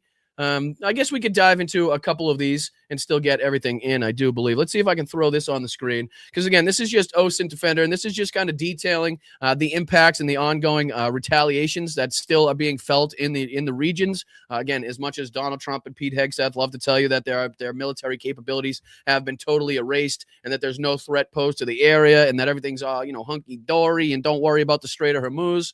Well, this is now the OSINT Defender depicting Iran has now launched 61 waves of ballistic missiles and drones against U.S. bases and infrastructure throughout the Middle East, Israel, and its Gulf neighbors. Again, not detailing and not depicting somebody that is doesn't have the ability to continue to strike back. Here's another one. Is from 23 hours ago. The United Arab Emirates Emergency Crisis and Disaster Management Authority has announced their air defenses are now actively working to intercept Iranian missiles.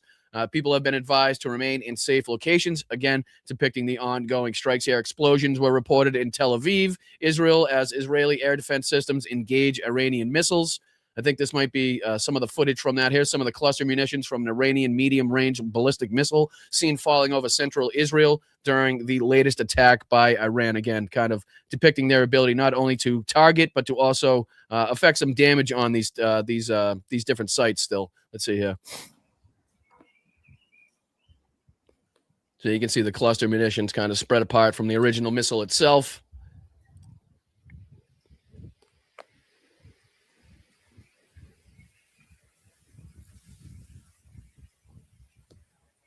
Again, just some footage from over northern Israel of, again, another Iranian ballistic missile attack. This is damage from the cluster munitions seen in Tel Aviv, central Israel, following the latest ballistic missile attack by Iran. Just some photos coming out of that. Kind of showing the widespread damage of that strike right there. And again, the ability to get through the Iron Dome. Here's the funeral procession that we were kind of just looking at. I think this is some of the footage that Preston was using as far as the processions for the security chief there, Aranjani. So again, that's just kind of detailing that. Let's see here as we continue up. It shows, again, I think some further strikes. I think this says Iraq has started exporting oil through Turkey in an effort to avoid the majority closed Strait of Hormuz, causing oil prices to sink. However, analysts say that this will likely only be a temporary fix as the conflict in the Middle East has yet to see an off-ramp. All right. And then we got different areas in the region going on. There's the strike of the gas field here. Reports of a strike in the morning against energy infrastructure associated with the South Pars natural gas field in the, I'm going to mispronounce this, Bushehr province of southern Iran or Israel, by Israel and or the United States. Such strikes represent yet another major escalation in the Iran war, with Iran having, goes on to say, Iran having previously threatened to attack oil and gas pipelines, as well as other infrastructure in countries across the Middle East, even if its energy facilities were targeted by the U.S. or Israel, which is, again, something that they did say they were going to start striking in retaliation, which, again, will only have bigger impacts on the oil prices, will only have bigger impacts on the price you pay at the pump, and obviously bigger impacts on the global oil trade in general. That's just it's just something that they've already come out and said that they're going to start targeting. I believe they've already told people to kind of evacuate from these different areas in the allied regions that do have these oil facilities in place. So again, here's another weird post by Donald Trump. Confusing post this morning by President Trump regarding Iran and the Strait of Hormuz. I wonder what would happen if we finished off what was left of the Iranian terror state and let the countries that use it, we don't be responsible for the so-called Strait. Whoa. Sorry, the last video started playing in my ear. My apologies. But he spells straight. Like, look at the way he spells this. Responsible for the so-called Strait that would get some of our non-responsive allies in gear and fast. Just an absolute moron in this regard. Just blatantly showing everybody how stupid he is. Again, it's somebody. We don't need our allies' support, but we do need the allies' support. And again, straight. He spells just an absolute twat. This is another one. Israel officials have confirmed that Israel targeted Iran's largest natural gas processing facility this morning in the southern province of Iran. Iranian reports indicate that the facilities affiliated with the Southern Pars offshore gas field were struck by Israel, with several phases offline at South Pars. Again, detailing that. The Islamic Revolutionary Guard has issued evacuation orders. This is in response to that. So the IRGC has ordered evacuation orders for the 4 energy facilities in Saudi Arabia, Qatar, and the UAE, following this morning's Israeli strikes on their energy infrastructure. So again, more of an eye for an eye aspect on this. Here's the, I believe this is the funeral for the French soldier. Yeah, the soldier with the 7th Battalion was honored there. But we go on to kind of just show that the lies that you're being told don't add up with what the realities on the ground are now showing us. The commander of the IRGC has said in a statement following this morning's Israeli strikes and energy infrastructure in southern Iran, with the target bank updated, oil facilities associated with America are now on par with American bases and will come under fire with full force. Again, only going to threaten your bank account, only going to threaten, again, the price of oil on the world stage. You can thank Donald Trump for that one. You can thank Israel for that one. Advised all citizens and workers to avoid these facilities across the Middle East with this statement, as well as earlier evacuation warnings by the IRGC suggesting imminent strikes by Iran and against oil and gas facilities in Saudi Arabia, Qatar, and the UAE. Here are just some photos here. Newly released photos show some extensive damage caused to the facilities at the Naval Support Activity Bahrain, which houses the headquarters of the U.S. Fifth Fleet, following over 2 weeks of ballistic missile and drone attacks by Iran. Again, here's some of the footage of that, kind of showing not only the ability to strike, but also the ability to cause damage. In that regard, the video, the pictures go on here to kind of detail the last 2 weeks of strikes here at the Fifth Fleet headquarters in Bahrain, which is, again, not a good look for Donald Trump here if he's trying to suggest that Iran has absolutely no capabilities to continue to strike back. Here's another aspect that people are talking about. Donald Trump had issued a 60-day waiver temporarily suspending the Jones Act, a longstanding shipping law that requires the transport of goods between American ports to be conducted by American-flagged vessels, with the waiver allowing vital resources like oil, natural gas, fertilizer, and coal to flow freely into the United States for 2 months in an attempt by the White House to stabilize oil markets amid the Iran war. Again, detailing the fact that they did not have this planned. They did not have, mitigatory resources put in place to make sure that these kind of side effects, these kind of secondary aspects don't affect you in the way that they are right now, and how they didn't plan for any of these things. It was absolutely, seems like no thought put into this whatsoever, besides the fact that, okay, we're going to go in there and strike and they're going to capitulate and we don't need to worry about anything after that. That seems to be the amount of thought put into this. Again, you can just clearly see here different details and different kind of instances and pieces of evidence suggesting that they're kind of scrambling behind the scenes to kind of put in place anything they could do to mitigate the oil prices. And again, the frustration and the pressure put on them by the American citizenry and, again, the citizenry of the world at large. This is, again, the shelter-in-place order has been ordered due to a threat made against MacDill Air Force Base in Tampa, Florida, which houses the headquarters of the U.S. Central Command. I'm not sure what that was detailing, but, again, that was 10 hours ago. Multiple loud explosions reported in the Saudi capital of Riyadh. It just continues to go on here and get worse. The Saudi Arabian Ministry of Defense said that air defenses are dealing with the Iranian ballistic missile threat over the capital of Riyadh. Here's more kind of footage from that strike on the gas field. U.S. Vice President J.D. Vance is set to visit Hungary in the coming days as Hungary's Prime Minister Viktor Orban is set to ramp up his re-election campaign. Again, these motherfuckers out there just doing the worst, out there doing the bidding of the worst people on the planet. And again, I think we might be somewhat up to speed. Here's video footage appears to show a large explosion from an Iranian ballistic missile impact and several fires burning tonight across the Saudi capital of Riyadh, likely part of Iran's retaliation for Wednesday's strike on gas infrastructure by Israel, as we kind of talked about, as they threatened, seems to be carrying out that plan without, again, the ability of the the United States to stop them here. Let's see this.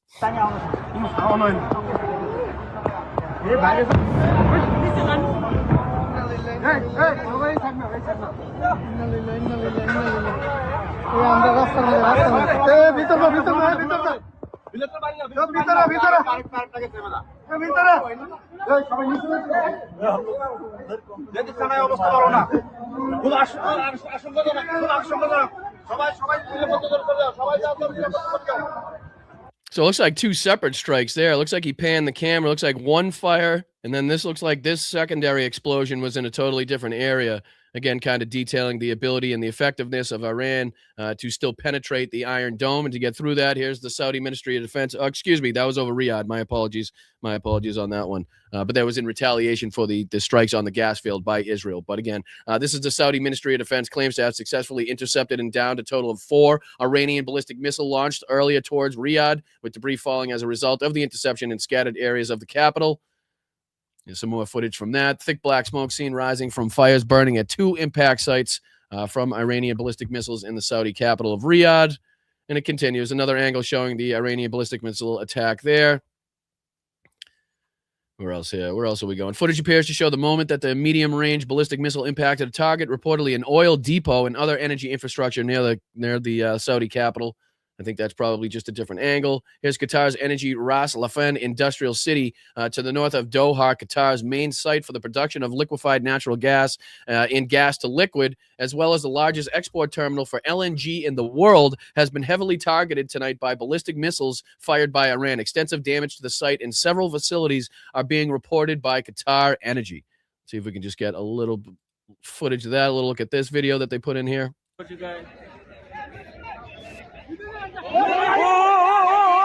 Oh, shit. Oh, Ray. Oh, my God. We are back here. Oh, oh, shit. अबे किसमें किधर गिरा अरे वहां गिरा सामने तो गिरा और किधर गिरा And again, this escalation, especially on oil infrastructure and energy infrastructure in general, does not bode well for, again, the price that you're paying at the pump, does not bode well for Donald Trump and the pressure that has been put on him as far as, again, the secondary aspects, the secondary effects of this war.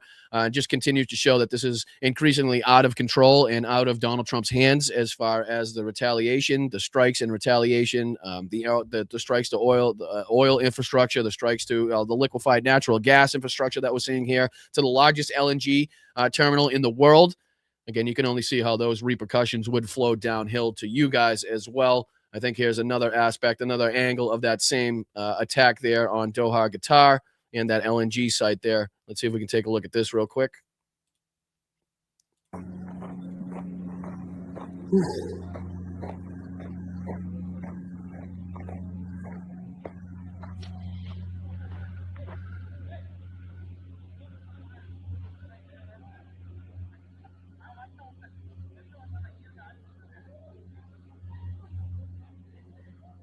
Again, just detailing the ever-growing nature of this war and how it continues to expand as, again, the differences between the United States' goals and the goals of Israel decide to clash. I think Donald Trump was kind of pissed off. I think I can let me put this back on because Donald Trump was kind of pissed off here. I think it's wants no more strikes here, as it says. President Trump wants no more strikes on Iranian energy sites after Wednesday's attack by Israel on natural gas processing plant serving Iran's South Pars offshore gas field, which was known about and supported by President Trump. U.S. officials tell the Wall Street Journal. So he was in support of the strike, but now realizes that it's a bad look and will only have negative impacts, continuing to see the retaliation by the Iranians on oil infrastructure. So now he's coming out not in support of that and asking the Israelis to stop striking that infrastructure because it's only going to look bad for him.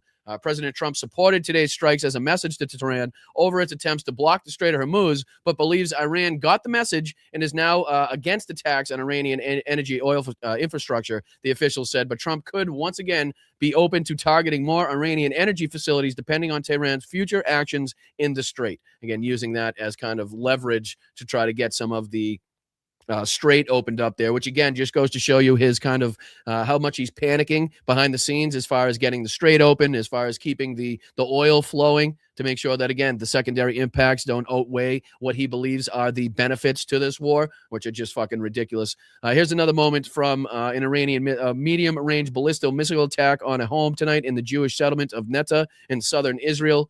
You can kind of see the smaller strike there in the background. But it just goes on to show, I think we kind of caught up here as far as OSINT is concerned.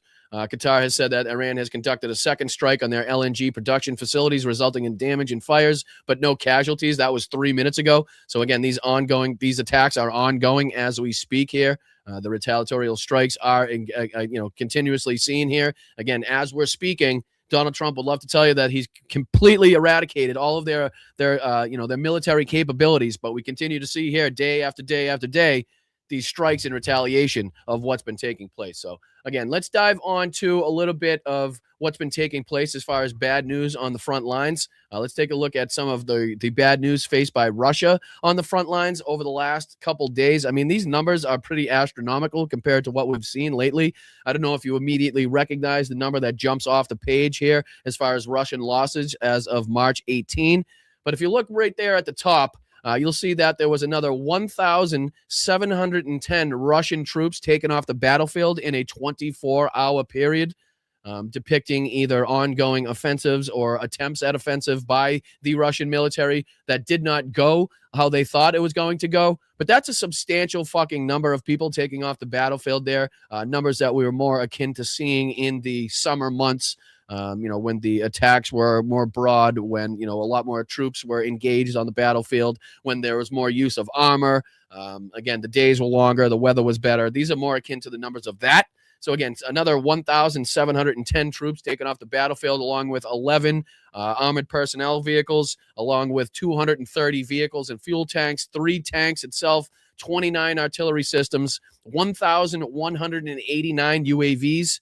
And it goes on to depict kind of the numbers of different craft and different, cruise missiles and helicopters have taken out in this war as well. 435, 349. Again, substantial numbers put together by the Ukrainian military as far as, equipment removed from the battlefield. But this is kind of, I think a lot of people woke up to see these numbers and were kind of confused and kind of wanted to see why that was happening. So what do you see if we can detail why some of these numbers are being seen? And exactly what's been taking place. Let me throw this on the screen here. This is the military show. Biggest raid of the year. This is called Russia Up in Flames. So again, detailing just a little bit of the actions taken by the Ukrainian military over the last couple of days, strikes inside of Russia, and also what's been taking place on the front line. So we got this to dive into, and then I believe I got one more as well. I don't know if it's Yorgi or if it is the professor. I think it's the professor I pulled up, but I'll see if I can find that while you guys are checking this out. All right. I appreciate it. Hit that like button. Slava Ukraina, Heroyam Slava. I appreciate you guys joining me and all your support for not only what takes place inside of the United States, but also what we need to be continuously paying attention to outside of the United States. We can see how it could impact us, how it could affect us, even if it's not taking place on our soil. Look no further than, the engagements here of Jeffrey Epstein's war with Benjamin Netanyahu, Donald Trump, and Jared Kushner that we're now seeing the effects of. But again, here we go. This is Russia Up in Flames, Ukraine's biggest raid of the year. Let's take a look. Ukraine just unleashed something massive on Moscow. The largest drone attack of the year is complete, and Russia is up in flames. Oil is burning, Russia's capital is under siege, and for Putin, this means that the Russian people he has been trying to protect in his country's most important city have just gotten a massive dose of the reality of war. The Moscow Times has the details. On March 16th, it reported that the weekend had seen Ukraine unleash a multi-day barrage of drones at the Russian capital, which has amounted to one of the largest seen since the beginning of the war. The attacks have continued into March 16th, according to Moscow's mayor, Sergei Sobyanin, and they show that Ukraine has flipped the switch and decided that Russia's capital is fair game. Of course, Sobyanin makes the same. I gotta say, guys, I do feel like I don't know if this is necessarily, true, but I do think, in my opinion, that the recent talks that were, remember the negotiations and the talks in Alaska and, how people were broadly speaking about negotiations and a plan for peace as far as this war is concerned. Well, I do think that, on a broader aspect, Zelensky and the Ukrainians have been kind of freed of that kind of the handcuffs of those kind of the talks and the negotiations that were never going to come to fruition, that were never going to come to anything anyway. And at this point in time, they've kind of taken the handcuffs off and said, fuck it, we're going to go full bore. We've now kind of shown that this is inevitably going to end on the battlefield. It's not going to end at a negotiation table. It's not going to end with Vladimir Putin coming to his senses. It's not going to end with Donald Trump negotiating some sort of ceasefire. This is going to end on the fucking battlefield. It's going to end when we take back the territory or we kill enough Russians where they decide to fucking hightail it back to Russia. And I just think they've been freed up, so to speak, from that kind of, political correctness of, being there at the negotiating table and being willing to listen to, Russia's bullshit and their propaganda. I just think on some aspects, and again, I haven't seen this reported or seen, talked about by the officials at all. I'm not sure that they would even say this, even if it was kind of a broader thought realized by them. But I think they've been kind of freed to a certain extent to kind of, take out these missions and kind of affect the war and affect victory on the battlefield, as opposed to going through the bullshit that Donald Trump wants them to go through, going through the bullshit that Witkoff wants them to go through, and that Vladimir Putin, the hoops that he wants them to jump through. I just think to a broader aspect that's just what I've seen and the sentiment that I feel, at least. That Russia always makes when faced with Ukraine's drones, which is that air defenses have destroyed everything. However, it's the sheer numbers in the swarms that Ukraine has unleashed that pack the biggest punch here. Over the past 2 days, air defense forces have destroyed approximately 250 enemy UAVs on approach to Moscow, and at the second line of approach, Moscow's mayor said in a Telegram post. What we see here is Ukraine taking the gloves off while showing Putin and his Kremlin cronies that Moscow, which is the one city that Putin wants to protect ahead of all others in Russia, is within Ukraine's range and can be hit. The sheer psychological trauma being brought on by Ukraine's escalating aerial strategy could be enough to pressure Putin into pulling the plug on his invasion, as we'll cover when we get deeper into the video. And again, I know as much as I love the military show channel and as good a job they do of kind of compiling what's taking place as far as the events in this war, they do have a little bit of a stretch, a theme of being a little bit hyperbolic in what they're calling for. So I don't know necessarily if this is going to result in Vladimir Putin pulling the plug on his war. But again, any good news on this regard, any territory taken back, any extensive upticks in the number of Russians taken off the battlefield is definitely a good thing. But again, we need to stay grounded in reality. We need to stay grounded in what's actually taking place, and again the length of time and the battles that still lay ahead as far as total victory in this war is concerned. Before we get to that, it's worth exploring the sheer scale of Ukraine's Moscow attack. This isn't the first time that Ukraine has launched drones at Moscow. Back in March 2025, almost a year to the day before Ukraine unleashed its record-breaking drone assault, Ukraine had tried something similar in Moscow. That attack saw 91 of Ukraine's drones get shot down in and around Russia's capital city, according to the Russian Defense Ministry, and it led to 3 people dying. There are no casualties reported for Ukraine's latest attack, at least not yet, but eyewitnesses at the scene have reported plenty of explosions, and Ukraine has forced the closure of airports all across the Moscow region. The Kyiv Post reports that people on the ground have claimed to have seen explosions in Moscow's Troitsky administrative district, along with Podolsk, Domodedovo, Dubna, Mozhaisk, Istra, Solnechegorsk, and Narofo-Minsk have all come under fire as Ukraine rattles off drones almost indiscriminately at Russia. Again, you can see the extensive nature of the drones put up there and the different different places being attacked. His capital city and surrounding regions. Then there are the airport closures. Rosoviet-Tsar, which is Russia's aviation authority, has imposed flight restrictions on several of Russia's airports in response to Ukraine's enormous drone attack. Vnukovo, Domodedovo, Zhukovsky, and Sheremetyevo airports have all seen flights get cancelled or delayed, and only Vnukovo has managed to return to a point where it can operate normally. All the rest of these airports are dispatching flights in coordination. And the Russians here are getting off fucking easy. They're getting off fucking easy as far as cancellations and delays are concerned. That is the least of the effects that they should be feeling from this fucking war right now, right? Again, Ukraine is being more than generous and continuously being, very, very, what's the word that I'm looking for? Very, fuck, I can't think of the word that I'm thinking of. They're very, very detailed in the way that they impact and the way that they target military infrastructure, and that infrastructure that goes towards feeding the war and not civilian infrastructure, right? We've continuously talked about the difference in target sets by the Russian military and the Ukrainian military, and how well kind of, established it's been that the Ukrainians are continuously striking only viable, justifiable military targets, as opposed to Russia's just outright brutal assault on civilian infrastructure, apartment complexes, hospitals, schools, everything that we've seen so far coming from them.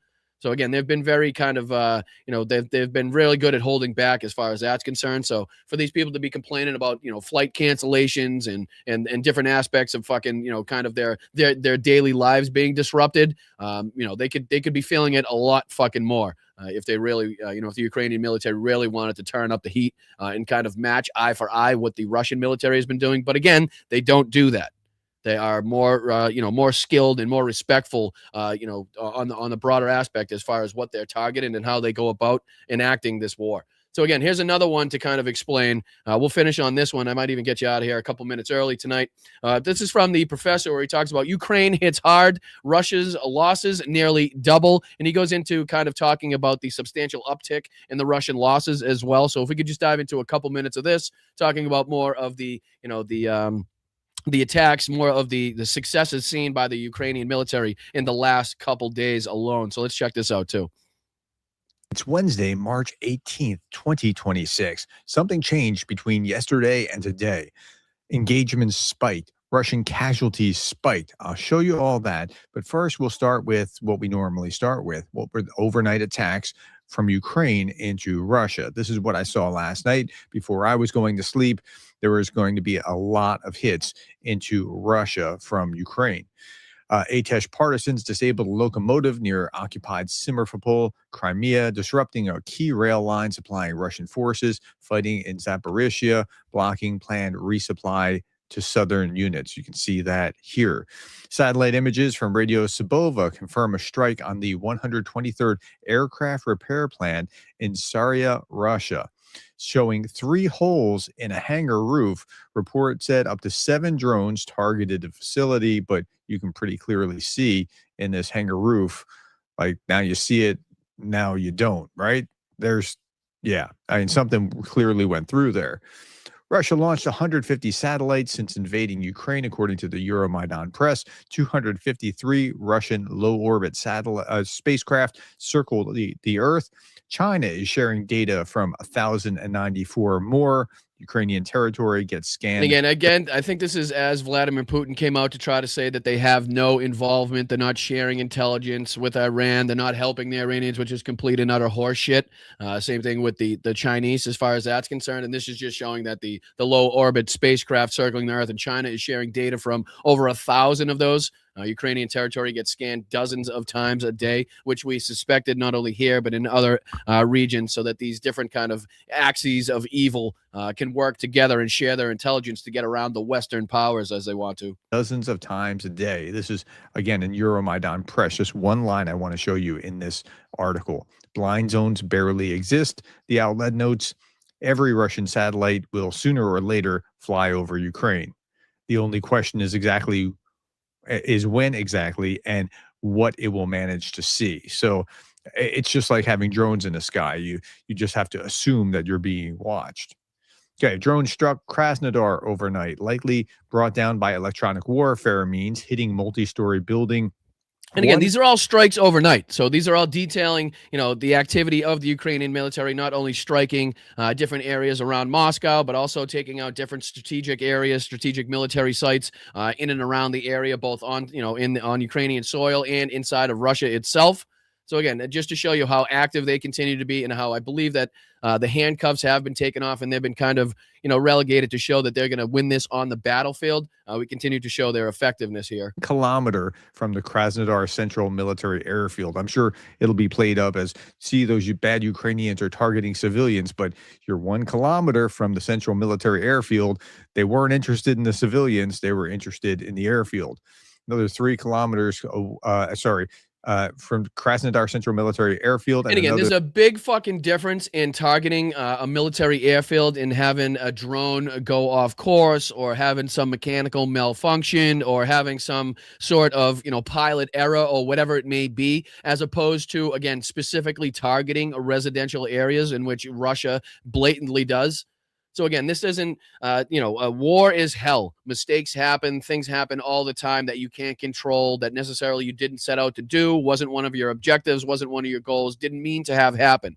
But again, on the broader conflict, on the whole, we've seen consistently Russia specifically target energy infrastructure, civilian infrastructure, houses, towns, schools, apartment complexes. And again, Ukraine has done a pretty substantial job at making sure that those instances have been mitigated, taken down to like the smallest percentage they could possibly, have. So again, we're obviously going to see aspects of that where, mistakes are made and things are hit where they didn't mean to be hit. But again, that doesn't take away from what we know as far as the intent of both of these militaries and what they want to see affected on the citizenry of that country. It's not even, like I said, it's apples and oranges. 3 kilometers away, 1 resident was killed. The mayor confirmed. Krasnodar Krai operational headquarters confirmed debris also fell in the central and Pripyatsky district. Okay, Ukraine's drones also tore through a key Russian military fuel depot in Krasnodar. This is the big one, leaving it engulfed in flames. 18 out of 20 storage tanks were set ablaze, with 7 fuel tankers in devastating, with 7 fuel tankers in a devastating overnight strike.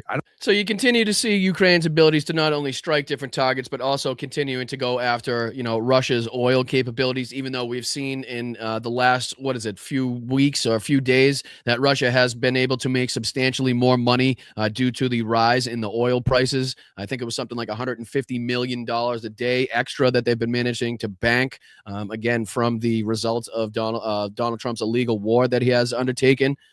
Again, not only that, but with different sanctions being taken off, it's been a back and forth, let's just say, of Ukraine trying to strike at these. And obviously, we've seen, as Ukraine continues to strike Russia's oil capabilities and how that continues to be a ploy, and how oil obviously is the basis for war, and that's obviously going to be a main target. That's going to continue to have effects on the world economy on a broader aspect as well. So other aspects, just other than, the Strait of Hormuz, that obviously we talked about as being an effect on gas prices before when this full-scale invasion started, to some extent. So we need to continuously take these into, factor these into play when we're talking about, what we're going to be paying at the pump, what you guys are going to be paying for shirts, T-shirts, hats, clothes, your kids' schools, your kids' school supplies, whatever it may be, anything that gets here via plane, train, automobile, or cargo ship. You're probably going to see an exponential increase in that, in short order, because of, again, the not only retaliation from these illegal acts that we've seen undertaken, but also from other aspects in theaters of war taking place throughout the world that do have a broader impact on the economy as well. So, all right, what do you say we end it there, guys? I'll see if I can end it while I'm surviving, while I still have a voice. I do appreciate you guys for sticking with me. Again, I apologize that we missed the earlier show, but again, I just feel like I'm 21 when I get out there, and I quickly realize I am not fucking 21 anymore. Okay. Like what I was doing in the mosh pit there, I just have no fucking idea. I don't know. I think I zigged when I should have zagged. I think I was going for a beer at the bar, and I somehow managed to find myself in the mosh pit, and I quickly regretted that decision. And I will tell you guys, anybody that needs to hear this, 40 mosh pits at the age of 40 will have consequences the following day and probably following days. And again, it's not so much the problem that you can't do it while you how you did as a kid and while you were younger. It definitely can be done the same way you did it while you were younger. You're just not going to recover the same way you did when you were younger. That's kind of what they don't tell you. It's the recovery. It's the recovery, not so much the out. While you're out, you're having fun, you don't recognize it. It's the recovery. But I do appreciate it. Let's get into thanking some people here, and I'll get you guys out of here for the night. I appreciate you guys hanging with me. I thank you guys for your patience and your understanding, and obviously your support, your kind words throughout the process here of building the show, trying to get to 20,000 subscribers. And again, it's only with your help. The fantastic mods that I've been blessed with as well. I want to make sure we continue to highlight everything that they continue to do for this show, because it is very much appreciated. So I just want to say thank you to Nancy very much for your contributions today. Thank you for everything that you do. I'm going to try to refill the piggy bank from what we spent. Boston is just not a cheap city, just not a cheap city by any regard. But again, big shout out to Ken Casey. Big shout out to the Dropkick Murphys for having me. Nancy says Kevin Hassett, a.k.a. Kevin Asshat. Pronounced as Shat. Glad you had a good time last night. Well, thank you, Nancy. I appreciate that very much for your support, your kindness, and your contributions to the channel. And then everybody over the last couple of days, James, Laurie, William, Nance again, Lynn, Karen, Roger, Donald, Christine, Robert, Ricky, V. Sawyer, Thomas and Victoria, Claudia, Jeffrey, all of you guys that have been fantastic. Tom, obviously, Cindy, Damon. You guys have been fantastic to take care of me over the last few days. So I just want to make sure to continuously highlight and recognize you guys. Let's get in here on the old, thank you, Peter. Let's get on the old YouTubes and see who's contributing over here. Thank you so much, Peter, for your 5 generous contributions there as far as memberships are concerned. We do appreciate that. It goes a long way in helping this channel grow and making sure that the old algorithm knows that you guys like what you're watching. What's going on, Count? How are you? One.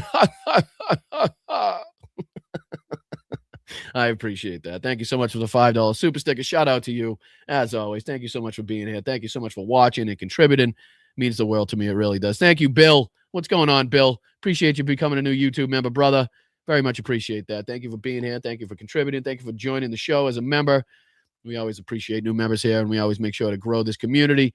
this fantastic community that we've built here. So I appreciate that. Thank you, Greg, as well, for the $2. Won't affect Hassett, just the rest of us poors. Exactly. It's not the 1% that has to worry about it, or the people in charge right now. It's you guys and me that are going to be paying the ultimate price for this. So appreciate you so much, Greg. Thank you, Wes. No more endless war. No more. Amen to that. Appreciate you, Wes. Thank you, JD, for the $5 contribution. Still better production than Newsmax. I appreciate that. I do appreciate it. I think we're setting the bar awful low there, JD, if we're trying to beat Newsmax. Again, it shouldn't be too much to beat Greg Kelly and his production, but I do appreciate the kind words and the support. Thank you so much for everything that you do. Hope you have a great night, my brother. Thank you for being here. Thank you so much to Frank as well for a bag of avocados. What? Is that supposed to be like a cure for a hangover? Just chomp down a bunch of fucking avocados? I haven't heard that one, but I do appreciate you, unless that just flew over my head and I'm totally missing the point on that one. But Frank, appreciate your contributions. Thank you for the 5, my dude. Thank you to Joe. Appreciate you, Joe. It shows he knows better. I do appreciate your contributions, my friend. I don't exactly. Maybe we were talking about Hassett at this point still, or it could be any one of the degenerates that we brought up on the show. But Joe, I do appreciate you, brother. Thank you so much for contributing. Thank you so much for being here. We do appreciate your contributions. Hope you have a wonderful night. Thank you, Corey. Let's go, Corey, for the $20 contribution. Shout out to you, Corey. Thank you so much for that. And going down the list, thank you, Jeff. Appreciate you, brother. Brian 4.0 is an upgrade. Where was 3.0? I missed 3.0. Did we already go past that? Did I already shift past that? Damn. Life just happened so fast. I can't even keep up with my upgrades. I appreciate you, though, Jeff. Thank you so much, brother. And then lastly today, thank you, Yakov. Mosh pits over 40 fun. Dude, what was I thinking? Good Lord almighty. Luckily, I made the decision quick enough. I recognized my mistake quick enough where I didn't get any shots to the grill area, my moneymaker, so to speak, But Jesus Christ, even my sister had a run in with the mosh pit. Again, shout out to my sister, my brother, and my cousin who were along with me for the ride last night. They had an interesting night, let's just say. Anytime we go out, there's just never a dull moment in our family. It's just never a dull moment. I won't dive into all of the details, but let's just say it was very eventful the entire evening. And shout out to my sister for getting out on that mosh pit floor. I think she regrets it as well this morning. I'm not gonna lie, she's definitely regretting that decision as well. But I do give her a lot of respect for getting out there, whether it was a wrong turn or not. Again, she may have zigged when she should have zagged as well. It was easy to do so. The House of Blues is not easy to navigate after a bunch of alcoholic beverages. I got to say, the place is a fucking maze. But anyway, I appreciate you guys. All right. Yeah. Thank you so much to Tiff and all of the mods here. I appreciate all of what you guys do. Thank you so much, Mark and Tiff and Lokira and Andrea and Jen and Roxanne, everybody. I think I'm just listing everybody as mods now. I'm just going to list everybody as a mod because you guys are all fantastic. But I do appreciate you guys. All right. I'm out of here. I'll see you tomorrow for the Thursday show. I'm going to try to get some sleep, some rest, maybe recover for a little bit. Jesus Christ. 40, huh? God damn. Nobody told me it was going to be like this. Well, you did tell me it was going to be like this, but I didn't pay attention. I didn't listen, and I didn't take your advice.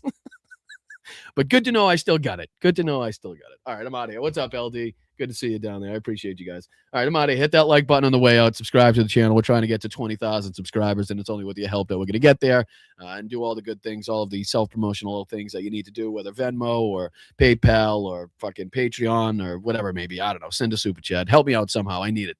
You can tell. I need the help. All right, I'm out of here. I appreciate you guys. Thank you. Thanks, Pops. Appreciate you. I'll see you guys tomorrow. Take it easy. All right, let me see if I can get this button out of here. Yeah, it's right there.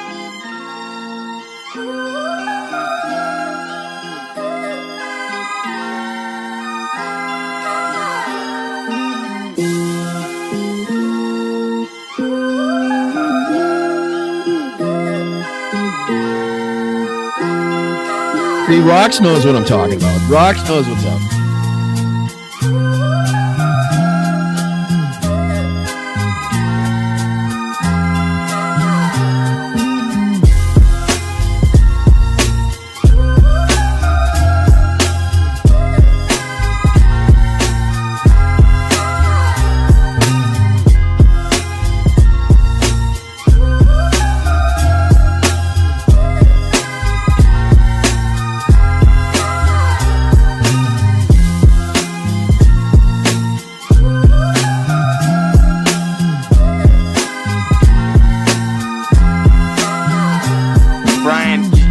You're drunk. Get drunk.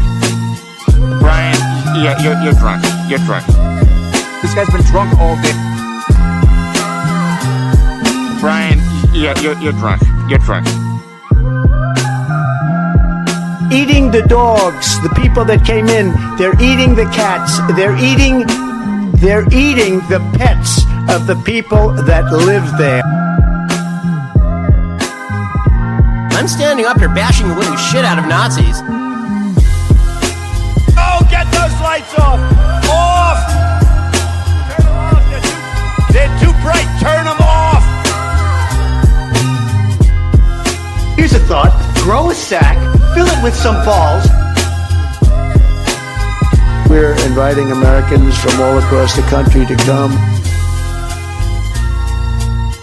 Here's a thought, the undisputed champion of beautiful, clean coal. They're just getting acclimated. You know what that means, acclimated? You're a nation that just recently heard that Saudi Arabia and Russia will repeat. My superpower is being honest. I will eat my neighbors. I mean, they've been conserved since the time of lobsters, right? There weren't trees around when lobsters first manifested themselves on the planet.